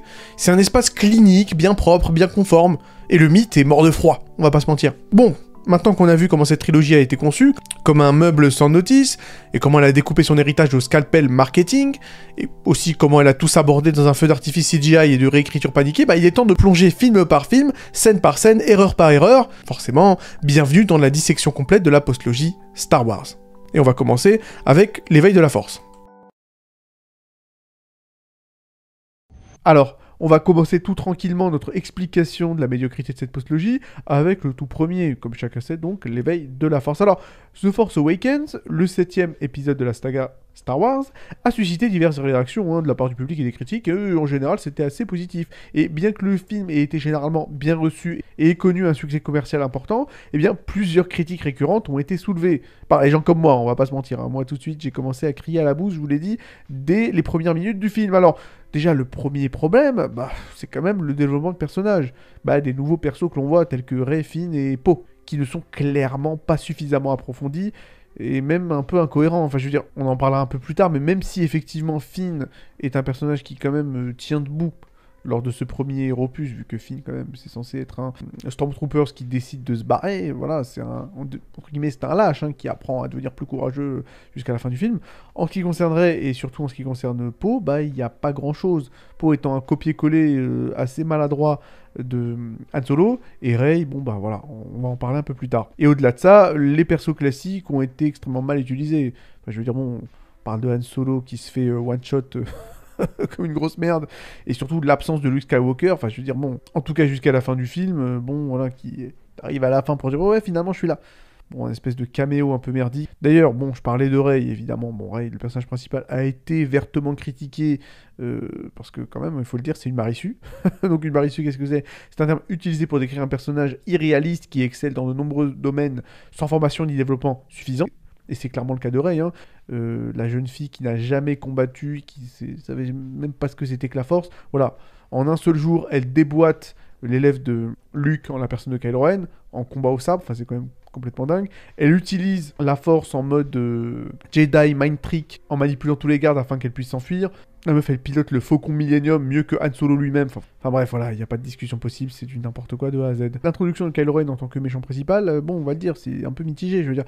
Certains ont trouvé le personnage assez complexe et intéressant, tandis que d'autres, c'est-à-dire moi, l'ont jugé moins intimidant et surtout moins convaincant que les antagonistes précédents de Star Wars. C'est-à-dire qu'en gros, Kylo Ren, c'est un espèce de Dark Vador du pauvre. Bon, après, il est vrai que s'il y a bien un truc à sauver de cette trilogie, c'est clairement Kylo Ren, qui est vraiment assez bien joué, il faut le dire, par Adam Driver. Mais voilà, Driver est un bon acteur, ça c'est une évidence. Et malheureusement, il doit se débrouiller avec un script de merde. Ça c'est... un truc un peu chiant. Donc voilà, l'un des gros soucis de Kylo Ren, entre autres, c'est qu'il est incohérent dans le fait qu'il admire Dark Vador, son grand-père, pour le fait qu'il représente le côté obscur, alors que, je sais pas, en principe, il est censé savoir que Dark Vador a fini sa vie dans le côté lumineux de la Force. Et d'ailleurs, il devrait d'autant mieux le savoir que c'est Luke qui l'a vu crever. Encore une fois, Kylo Ren est certainement le truc le moins dégueulasse du film, mais ça n'en reste pas moins un défaut. Et évidemment, vous l'attendiez tous, le plus gros problème de ce premier film, c'est quand même son manque d'originalité et toutes ses similitudes avec A New Hope, c'est-à-dire Un Nouvel Espoir. Donc voilà, c'est une critique assez fréquente, du fait que l'éveil de la Force emprunte bien trop d'éléments à Un Nouvel Espoir, notamment en ce qui concerne la structure de l'histoire, tous les aspects clés du scénario, enfin je veux dire merde, du copier-coller de A à Z. Et cet opus a beau être le moins critiqué de la trilogie, et surtout bien moins critiqué que l'opus dont on va parler juste après, c'est-à-dire The Last Jedi, je tiens quand même à dire qu'en réalité, en ce qui me concerne, pour moi, l'éveil de la Force, c'est le pire film de cette trilogie, et ce pour la simple et bonne raison que ce premier volet a totalement défait tout ce qui a été accompli par la trilogie originale. Avec le Premier Ordre qui remplace l'Empire, sans aucun Jedi, comme au début de Un Nouvel Espoir, avec Snoke qui remplace l'Empereur, bref, voilà quoi. Cet opus rend les films de George Lucas, totalement inutiles, rien que pour faire un petit voyage nostalgique et copier-coller la formule Star Wars à la lettre, mais sans aucune âme. Parce que, en gros, qu'est-ce qui nous apporte ce film-là, cet éveil de la Force? Je veux dire, le petit-fils de Dark Vador l'admire comme un exemple du côté obscur en ignorant sa rédemption finale, Luke a abandonné tout espoir, Han et Leia sont séparés, l'Empereur n'est pas mort, enfin, en tout cas ça on l'apprend dans Rise of the Skywalker, mais ça fait quand même un peu chier, et la galaxie est sous la domination du Premier Ordre. Exactement comme il était sous la domination, il y a 20 ans de cela, de l'Empereur. Autrement dit, rien de ce qui s'est passé dans l'épisode 6 n'a d'importance. Ce n'était qu'une embellie momentanée dans une histoire plus longue se déroulant dans une galaxie de misère et de souffrance sans fin. Voilà. Donc ça a absolument servi à rien, la trilogie originale. Merci Disney, j'ai envie de dire. Et plutôt que d'élargir la tradition pour les fans de longue date, la postlogie semble surtout préoccupée par la capture d'une nouvelle base de fans. Et au lieu d'en apprendre davantage sur les personnages que les fans aiment depuis des décennies, un tout nouveau casting de doublure, pour les personnages classiques a été introduit. Et en conséquence, je pense qu'il est effectivement notable que les anciens personnages semblent souvent être des accessoires ou des dispositifs narratifs plutôt que les personnages pleinement développés qu'on appréciait tant. Voilà, que ce soit Han Solo, Leia et surtout Luke. Et forcément, lorsque Rian Johnson se voit offrir la responsabilité de réaliser ce second volet, bah, il n'a plus beaucoup de cartes à jouer, vu que J.J. Abrams a tout niqué derrière lui. Et justement, puisqu'on en parle, parlons de The Last Jedi. Alors, le 8e opus de la saga, 2e volet de la postlogie, considéré comme étant le pire film de l'histoire de Star Wars. Bon, bah, on va en parler. Alors, déjà, le problème de ce film, c'est le traitement des personnages classiques. Et donc voilà, la manière dont certains persos, on va dire, en particulier Luke Skywalker, hein, ne nous cachons pas derrière notre petit doigt, hein, il s'agit surtout de Luke, c'est un point de discorde majeur parmi les fans. Hein. Je veux dire, bon, la plupart d'entre nous n'ont certainement pas apprécié le caractère cynique et désabusé de Luke, le trouvant en contradiction avec son perso d'origine, parce qu'on parle quand même d'un mec qui veut tuer son neveu, un gamin, juste parce qu'il a senti qu'il avait un petit peu de côté obscur. Alors que 20 ans avant, il a essayé de sauver, et d'ailleurs il a réussi à sauver son père, alors que Dark Vador, c'était pas, oui, peut-être que dans 10 ans il va devenir méchant. Non, non, Dark Vador c'était déjà un dictateur. Et pourtant il a essayé de le sauver et il y a réussi. Donc ça n'a aucun sens, parce que moi, à la limite, il n'y a aucun problème de rendre Luke un peu plus dark, un peu plus vénère. Ça a d'ailleurs déjà été fait hein, dans des comics tels que Dark Empire, par exemple. Mais le souci, c'est que ça ne fait aucun sens, en fait.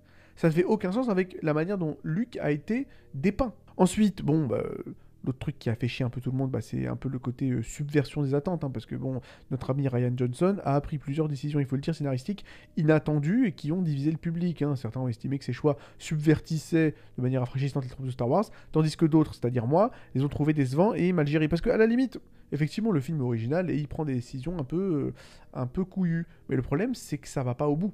C'est-à-dire que, bon, le film, en gros, il te dit que les Jedi, c'était pas terrible. Ok, y a pas de souci. Mais le problème, c'est qu'à la fin, on ne brûle même pas les livres des Jedi. Et à la fin, lorsque, comme il s'appelle, Kylo Ren propose à Rey de la rejoindre et de tourner le dos au Sith, comme de tourner le dos aux Jedi, bah, Rey dit non, non, non, j'ai pas envie. Donc voilà, à la fin, si tu veux détruire les troupes de Star Wars, mais qu'à la fin, t'as pas assez les couilles pour en construire d'autres, bah ça sert à rien. Ce qu'il aurait fallu faire, c'est même pas, à la limite, pourquoi pas, tu veux détruire les troupes de Star Wars. Tu veux dire que les Jedi c'est de la merde, qu'en fait, tout ce en quoi nous, les fans de Star Wars, on croyait, bah en fait, c'était de la bouse. Moi je dis, ok, non, la vérité, c'est même couillu, bravo, pourquoi pas. Le problème, c'est qu'il va pas au bout. Ryan Johnson ne va pas au bout. Tu veux détruire Star Wars, va au bout, frérot, et construis un autre truc. Si c'est pour tout niquer et à la fin, ne pas aller jusqu'au bout, c'est-à-dire ne pas détruire les livres Jedi. À la fin, Luke il dit ouais finalement c'est pas si mal que ça, voilà avec l'espèce de fantôme dégueulasse de la marionnette de Yoda. Et puis même, je veux dire voilà la mort de Snoke, qui est une mort de merde, voilà quoi. Y a pas de souci, tu veux nous surprendre, y a pas de problème. Le truc c'est qu'il faudrait un peu foreshadower cette mort par exemple, voilà. Depuis le début du film, on te dit que Snoke, il est ultra vénère et surtout, il lit dans les pensées des autres. Et il peut pas lire dans la pensée de Kylo Ren pour savoir qu'il a envie de le tuer et qu'il va le tuer là dans même pas 5 secondes. Enfin bref, ça n'a aucun sens. Au-delà de ça, il y a l'arc de Finn qui est complètement détruit, hein, l'arc narratif de Finn. Hein, bon, et on va le dire, sa mission de merde à Canto Bight, voilà, ça manque clairement de pertinence par rapport à l'histoire principale. Et voilà, il y a une incapacité totale à contribuer de manière significative au développement du personnage et à l'intrigue globale. Finn, en réalité, voilà, il termine son arc à la fin de l'éveil de la force, c'est-à-dire qu'il décide d'arrêter de fuir et donc d'affronter le premier ordre. Mais après, bon, il n'y a plus rien.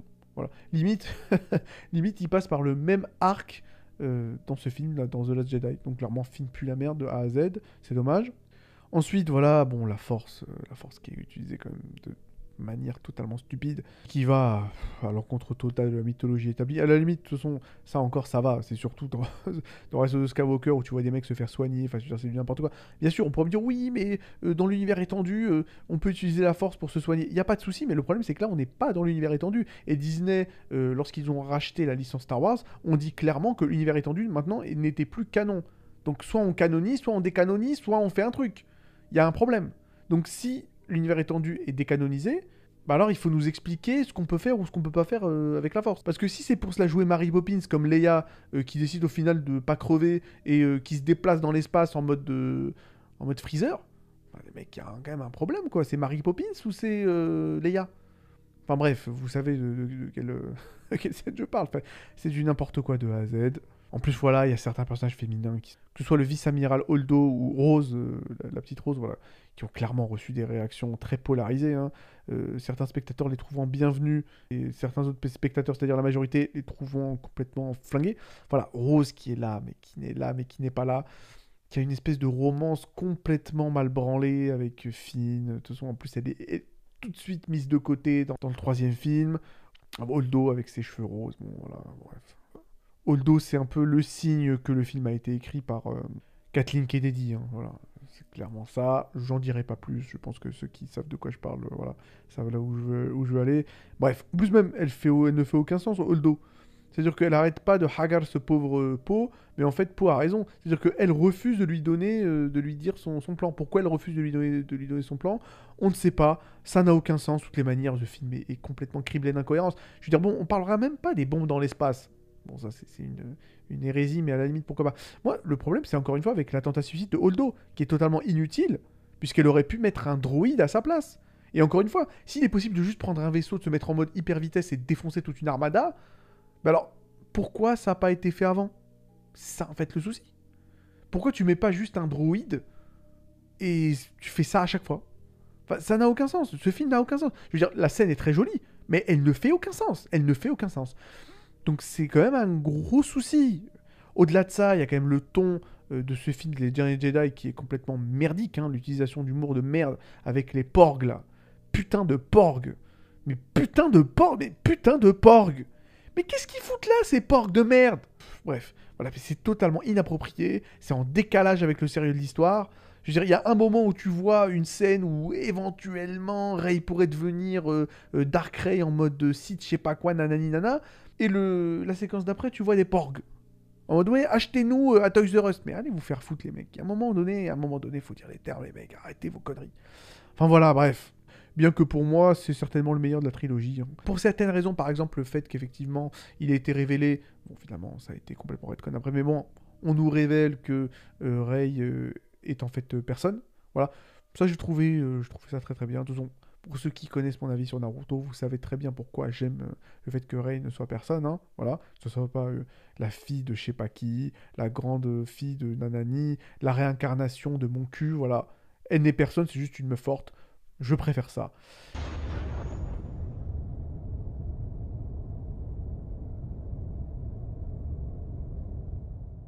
Mais voilà, malheureusement, après ce film-là, il y a eu l'ascension de Skywalker.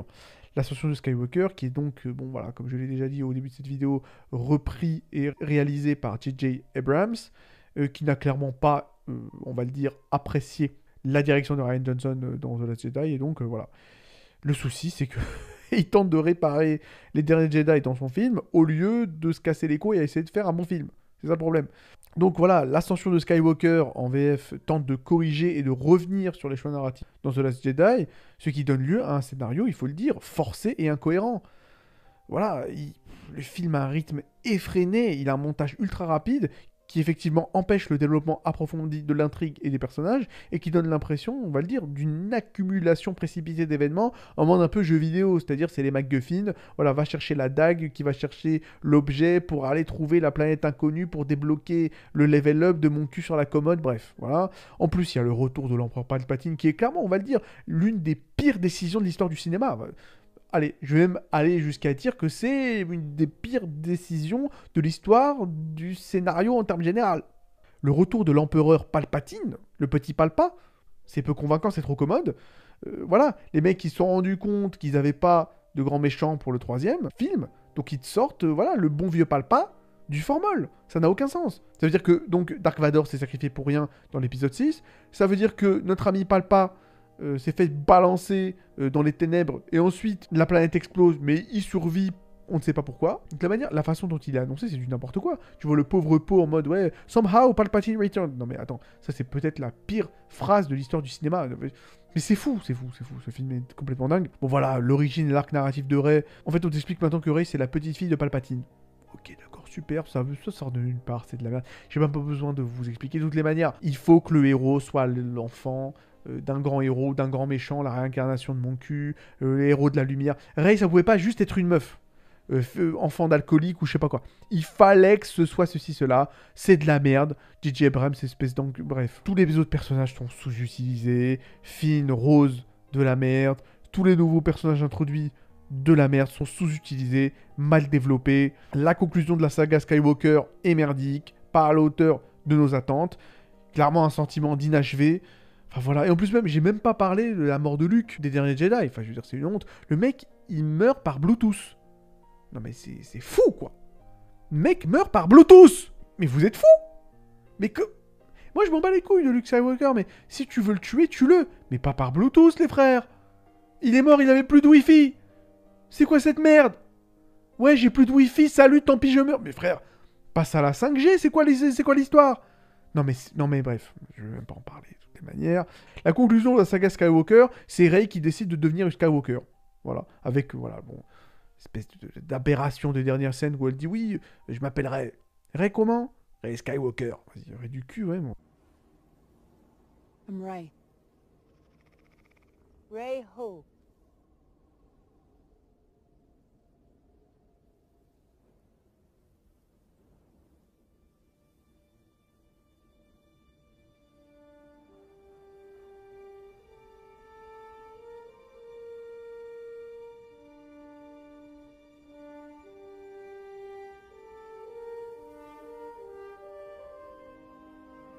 Rey Skywalker. Enfin écoutez, si je devais me piquer d'une critique générale, je dirais que le souci, bah, c'est le manque de planification de l'histoire. Voilà, tout simplement. Que ce soit la parenté de Rey aux origines de Snoke, tous ces points de l'intrigue ont été conçus sans réflexion claire quant à leur issue finale. Et depuis l'ascension de Skywalker, des interviews et des extras, donc des coulisses, ont plus ou moins confirmé que la postlogie n'a clairement pas été planifiée depuis le début jusqu'à la fin. Et étant donné que bon, c'est devenu ultra évident au fur et à mesure des films, les critiques ont été moins indulgents après chaque nouveau film. On s'est rendu compte de plus en plus que, en fait, ils écrivent ça un peu avec leur cul au jour le jour, c'est quand même fou. Et au-delà de ça, une autre critique majeure que je pourrais formuler vis-à-vis de ces films de cons, bah, c'est quand même la répétition et surtout le remixage des arcs narratifs des films précédents. Voilà, et ça rend ça un peu chiant. De toute la manière, il y a trop de trucs de merde dans cette postlogie. Je veux dire, même si juste on parle de la chorégraphie des combats, mais c'est brouillon à la mort, quoi. Je veux dire, quand on passe des préquels, de la trilogie préquelle, merde, avec des combats ultra stylés, virevoltants, super chorégraphié, quoi. Enfin, je veux dire, le duel Obi-Wan versus Darth Maul sur fond de Duel of the Fate, enfin, je veux dire, merde, quoi. C'est un truc de ouf. Le problème, c'est que maintenant, dans la postlogie, c'est des duels de battes de baseball, quoi. C'est des battes de baseball. Mec, attends. Le dernier duel entre Rey et Kylo Ren, c'est un duel de battes de baseball. C'est deux darons dans un PMU, voilà, qui se tapent pour le... pour le dernier ticket de tiercé, quoi. C'est clairement ça, hein. C'est du n'importe quoi de A à Z. C'est dégueulasse. C'est dégueulasse. Ce sont des combats qui sont... Voilà, et je parle de manière totalement objective. Ce sont des combats qui sont dégueulasses, dégoûtants. Qu'est-ce que c'est que ça? On dirait des mecs, on dirait des CRS. On dirait des CRS, les frères. Des CRS. C'est-à-dire que c'est même pas des sables laser, ça, mon frère. Ce sont des matraques télescopiques. C'est quoi cette merde? Non mais attends, mais la chorégraphie, c'est de la connerie. C'est la banane du siècle. Bah bref, écoutez, je vais m'arrêter là parce que je vais m'emporter et ça va partir en couille. De toutes les manières, d'aucun direct, c'est déjà parti en couille. Enfin bref.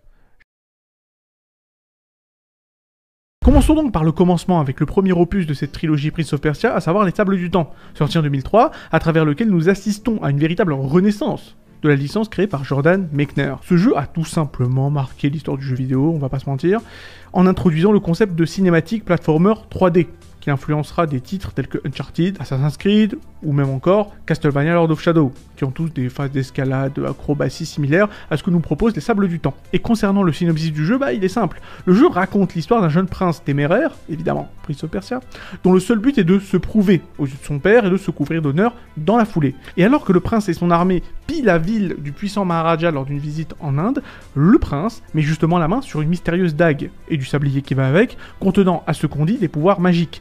Poussé par le vilain pas beau vizir, qui est évidemment un traître, hein, comme tous les vizirs dans la fiction, Jafar en tête, le pauvre prince libère accidentellement les Sables du Temps. une force maléfique qui transforme tous les habitants du royaume en créatures monstrueuses. Et donc, avec l'aide de la princesse indienne Farah, le prince doit donc naviguer à travers d'innombrables pièges, énigmes et ennemis mortels pour réparer son erreur et sauver le royaume d'Azad. Mais au-delà de son gameplay de plateforme novateur et de la fameuse mécanique de retour dans le temps grâce à la bien nommée dague du temps, ce qui fait la force de ce premier opus, c'est quand même son ambiance envoûtante, très orientale, digne des contes des mille et une nuits. L'intrigue est présentée de manière immersive, avec le prince lui-même qui raconte son propre récit comme si nous étions plongés dans une version moderne de l'histoire de Scheherazade. Cette approche diégétique renforce l'immersion du joueur et crée une véritable connexion avec le personnage principal. Donc, de plus, en explorant les vastes étendues du château d'Azad, on ressent un sentiment de solitude, rappelant l'atmosphère de Ico, un autre chef-d'œuvre du jeu vidéo de Fumeto Ueda, bon bref, ça je vous en ai déjà parlé. En tout cas, comme Ico, le prince se retrouve confronté à des énigmes complexes et à des pièges mortels, mais il est rarement seul dans cette aventure, comme on l'a déjà dit. Sa rencontre avec Farah, donc la princesse indienne captive, donne naissance à une relation touchante, similaire à celle entre Yorda et Ico, quoique il est vrai que les deux personnages parlent, hein, contrairement à Yorda et Ico, bref. Leur collaboration est essentielle pour progresser dans le jeu, et leur évolution conjointe tout au long de l'histoire crée des moments poignants, marrants et même mémorables. Sur le même sujet, ce qui rend les Sables du Temps encore plus captivants, ce sont les monologues intérieurs du prince. Au fur et à mesure que l'histoire progresse, nous sommes témoins de son évolution, passant d'un jeune prince arrogant, cherchant la gloire, à un héros qui apprend l'humilité et le sens des responsabilités, qui sied quand même à un futur monarque, qu'il est, en tout cas qu'il est censé devenir. Ces réflexions intimes nous permettent de mieux comprendre les motivations et les émotions du prince, ainsi que ses sentiments naissant envers Farah, renforçant ainsi notre attachement envers ce personnage, bref, voilà quoi. J'irais même jusqu'à dire que, en termes d'histoire d'amour, la relation entre le prince et Farah fait partie de l'élite dans l'univers des jeux vidéo, leurs interactions étant quand même vraiment bien écrites. En somme, les Sables du Temps, c'est bien plus qu'un simple jeu de plateforme révolutionnaire. C'est une expérience narrative immersive, qui mélange savamment des éléments des contes orientaux, des énigmes et de la plateforme palpitante. Il a ouvert la voie à de nombreux jeux, on en a déjà parlé, et a laissé une empreinte indélébile dans l'industrie du jeu vidéo. Alors ok, c'est bien beau tout ça, vous allez me dire, mais on ne voit toujours pas le rapport avec la postlogie Star Wars. Ne vous inquiétez pas les amis, ça arrive. Donc, le premier opus est un succès critique et commercial, donc forcément, Ubisoft, on les connaît, lance le développement d'une suite. Et au vu de la réussite éclatante du premier, tout le monde s'attend à la même chose, mais en mieux. Même Jordan Mechner, le créateur original de la franchise Prince of Persia, ayant également quand même travaillé un peu sur les Sables du Temps, a tellement été satisfait du premier opus qu'il décide de laisser totalement les rênes à Ubisoft pour la suite, pensant qu'il est littéralement impossible pour Ubisoft de se rater au vu de l'excellence du premier jeu. Ouais... La bavure, la grossière erreur de débutant. Parce qu'il faut savoir qu'au milieu des années 2000, c'était vraiment la grande période MTV, entre guillemets. Genre, pour plaire aux ados, il fallait que tout soit trop dark, violent et mature, avec du sang, des femmes à poil et de la violence gratuite. Et c'est quelque chose que l'on peut voir dans les jeux de l'époque, Le meilleur exemple étant quand même l'évolution entre Jak and Daxter 1, le premier Jak and Daxter qui était un collectathon, à la Banjo et Kazooie, tout ce qui est plus mignon, tout ce qui est plus enfantin. On voit ce truc-là évoluer en Jak and Daxter 2, truc ultra dark, qui est juste un GTA, avec des guns, des vols, de voitures, évidemment, des vols, de la violence et tout le team. Et forcément, Prince of Persia 2, intitulé L'âme du guerrier, donc Warrior Within en version originale, a suivi le même funeste destin. Dites bye bye. Je te dis bye bye, bye bye, bye bye si tu fais du ça. À l'ambiance orientale, mille et une nuits avec les musiques à la mandoline et à l'architecture arabesque du premier opus, et dites bonjour au death metal, oui, death metal, oui, interprété par le groupe de metal Godsmack, c'est pas des blagues, non, c'est vrai. Dites bonjour aux meufs en armure BDSM, à la poitrine de la taille de planètes et à leurs gros boules de jument. N'oubliez pas non plus de dire bonjour au prince de Perse qui a troqué son Sarwell pour une armure de site. Voilà, on ne sait pas vraiment... connaît pas vraiment son projet, comprend pas trop le but de la manœuvre, voilà. Ok, le projet me semble un peu obscur, voilà. D'ailleurs, ce même prince qui gueule comme un énorme dindon tout le temps, qui insulte les grands ancêtres de ses ennemis, je veux dire, on ne reconnaît clairement plus le jeune prince humble et plein de remords du premier jeu. Dites également hasta la vista au monologue intérieur du prince, à la notion de diégèse, bref, vous l'aurez compris, la plupart des fans ont hurlé à la trahison donc à la sortie de ce deuxième opus. La critique a reçu le jeu avec tiédeur, et même Jordan Mechner s'est dit totalement déçu de la direction qu'a pris Ubisoft avec ce deuxième opus. Cela dit, et je vais me permettre une petite parenthèse, L'âme du guerrier est quand même loin d'être un mauvais jeu, et si on arrive à passer outre le côté, entre guillemets, edgy trop dark, voilà, trop dark qui crache du feu, de l'ensemble, on y trouvera quand même un jeu vraiment intéressant, mine de rien. Le jeu, il faut le dire, a introduit des éléments captivants, notamment le personnage du Dahaka. Alors, qu'est-ce que c'est que le Dahaka ? Donc c'est une créature surnaturelle chargée de maintenir l'ordre temporel et qui est donc le terrifiant antagoniste principal du jeu, poursuivant le prince pendant 7 ans après les événements des Sables du Temps, après que notre cher prince ait carrément salopé la timeline, et qu'il doit donc le payer de sa vie, ce qui forme une superbe transition entre le premier et le second volet. Le prince devant réparer ses erreurs commises donc dans les Sables du Temps. La présence constante et menaçante du Daraka peut nous rappeler les ennemis implacables tels que le Nemesis de Resident Evil ou même Mr. X, voilà, de Resident Evil 2. Et justement, les phases de poursuite avec le Daraka sont vraiment ultra intenses, obligeant le joueur que nous sommes à courir pour notre life, carrément. Cela ajoute une dimension de tension et de peur au gameplay, renforçant ainsi l'expérience immersive, vu qu'on comprend quand même l'urgence du prince. Le mec, il a quand même un sacré bonhomme derrière lui. Mais ce n'est pas tout, car il y a aussi la relation entre Kaelina et le prince, qui partagent tous les deux le fardeau de leur destin immuable. Kaelina donc, c'est quand même la mystérieuse impératrice du temps, et qui est liée à une tragédie inévitable, tout comme le prince qui est confronté à des épreuves ardues, grosso modo le Daraka. Voilà.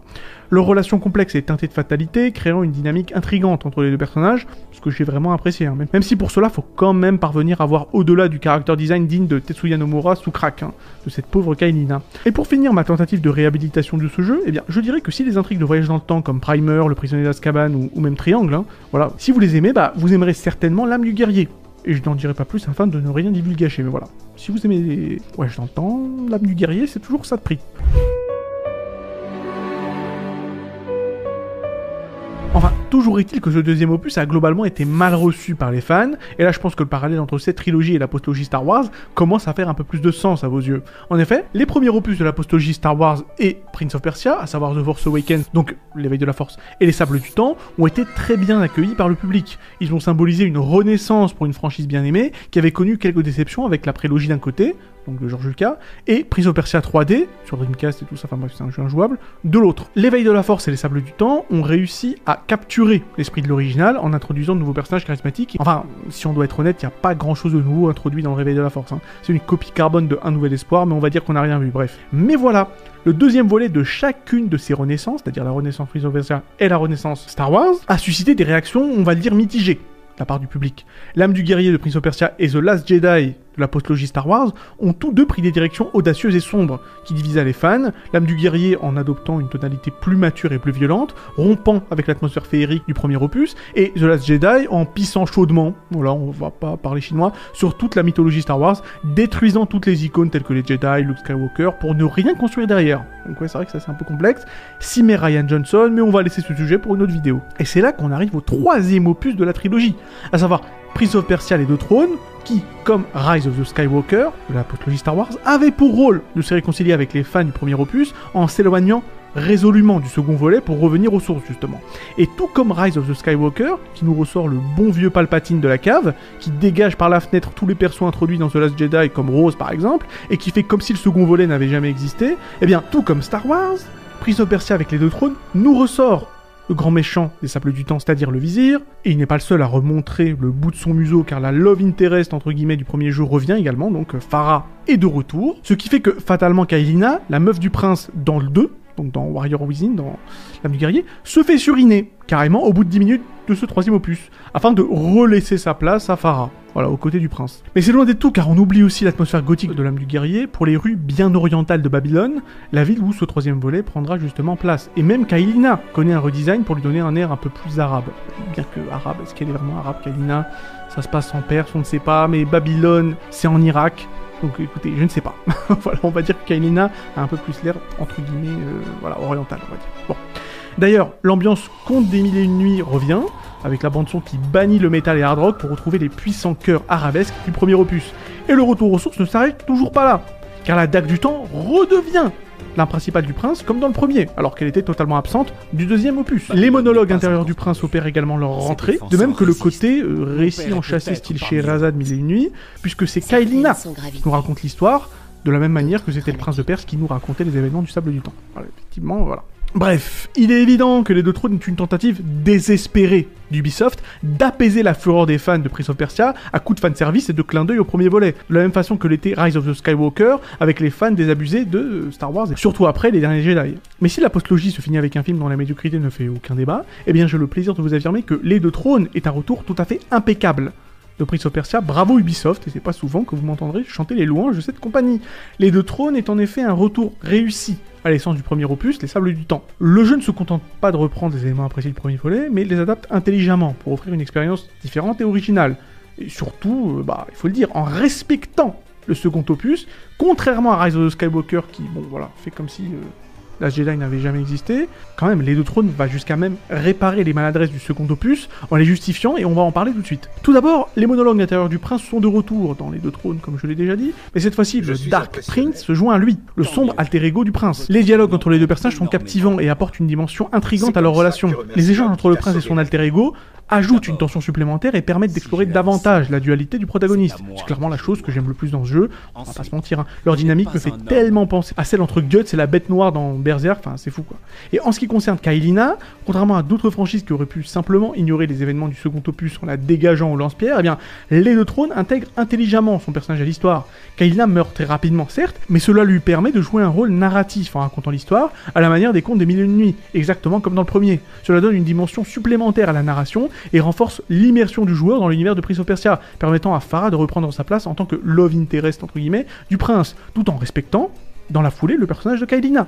La relation entre le prince et Farah aurait pu être simplement copié-collé du premier opus, mais les deux trônes abordent cette dynamique d'une manière différente et originale. L'amnésie de Farah due aux différentes lignes temporelles, les sentiments de jalousie du Dark Prince envers elle, vu qu'il veut quand même se garder le prince pour lui, et une certaine tension qui s'installe entre la princesse Farah et le prince de Perse, qui c'est un peu complexe parce que l'un veut aller se venger, le prince, et l'autre, la princesse, veut sauver le peuple de Babylone, bref, c'est intéressant. Et tout ça ajoute de la complexité et de l'intensité à leur relation. De plus, le jeu explique de manière satisfaisante le côté trop dark et vénère, un peu incompréhensible du prince, qui avait été décrié par les fans dans le second opus, donc dans l'âme du guerrier.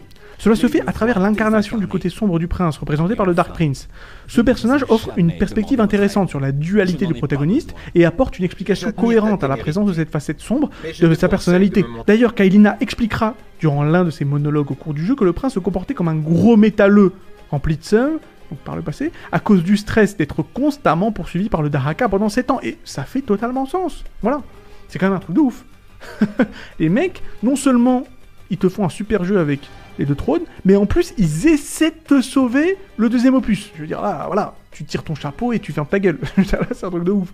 Enfin bref, en somme, les deux trônes ne se contentent pas juste de faire du fanservice en copiant les éléments appréciés du premier opus, le jeu aborde ces éléments de manière nouvelle, apportant des développements narratifs intrigants, des relations complexes et une exploration approfondie de la psyché du prince, qui a un véritable arc narratif, qui apprend effectivement à arrêter d'être auto-centré pour une fois dans sa vie, quoi.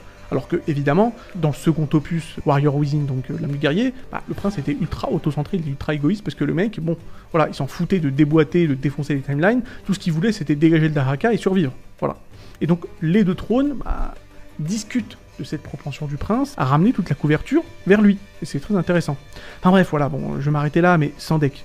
Le respect que j'ai pour ce troisième opus, putain, je veux dire, avoir réussi ce tour de force de revenir non seulement aux racines de la série, tout en respectant le second volet, mal aimé, voilà, et en le faisant fonctionner narrativement avec le reste de la trilogie, c'est dingue. Je veux dire, tout le concept du Dark Prince, l'alter ego égoïste, sombre et violent du prince, est comme un commentaire méta, d'une certaine manière, du prince edgy du second volet. Enfin, je veux dire, c'est du pur génie. Enfin, voilà, franchement, là-dessus, bravo, bravo, bravo. De toutes les manières, tous les Prince of Persia qui sont sortis après, c'était pas terrible. C'est vrai que là, il y a un Prince of Persia qui va sortir, c'est intriguant, Peut-être que je vous en parlerai si jamais il me plaît. Je suis même pas certain d'y jouer, pour être tout à fait honnête avec vous. Alors voilà, en espérant que la vidéo vous ait plu. Évidemment, tout ça, ce n'est que mon avis. Vous avez tout à fait le droit de ne pas être d'accord. J'ai pas forcément envie de briser vos jouets dans vos mains. Si vous kiffez, vous kiffez, y a pas de souci. Voilà, c'est juste pour vous expliquer ma vision des choses, et puis voilà, tout simplement. Abonnez-vous pour encourager la chaîne, prenez soin de vous, et à la prochaine.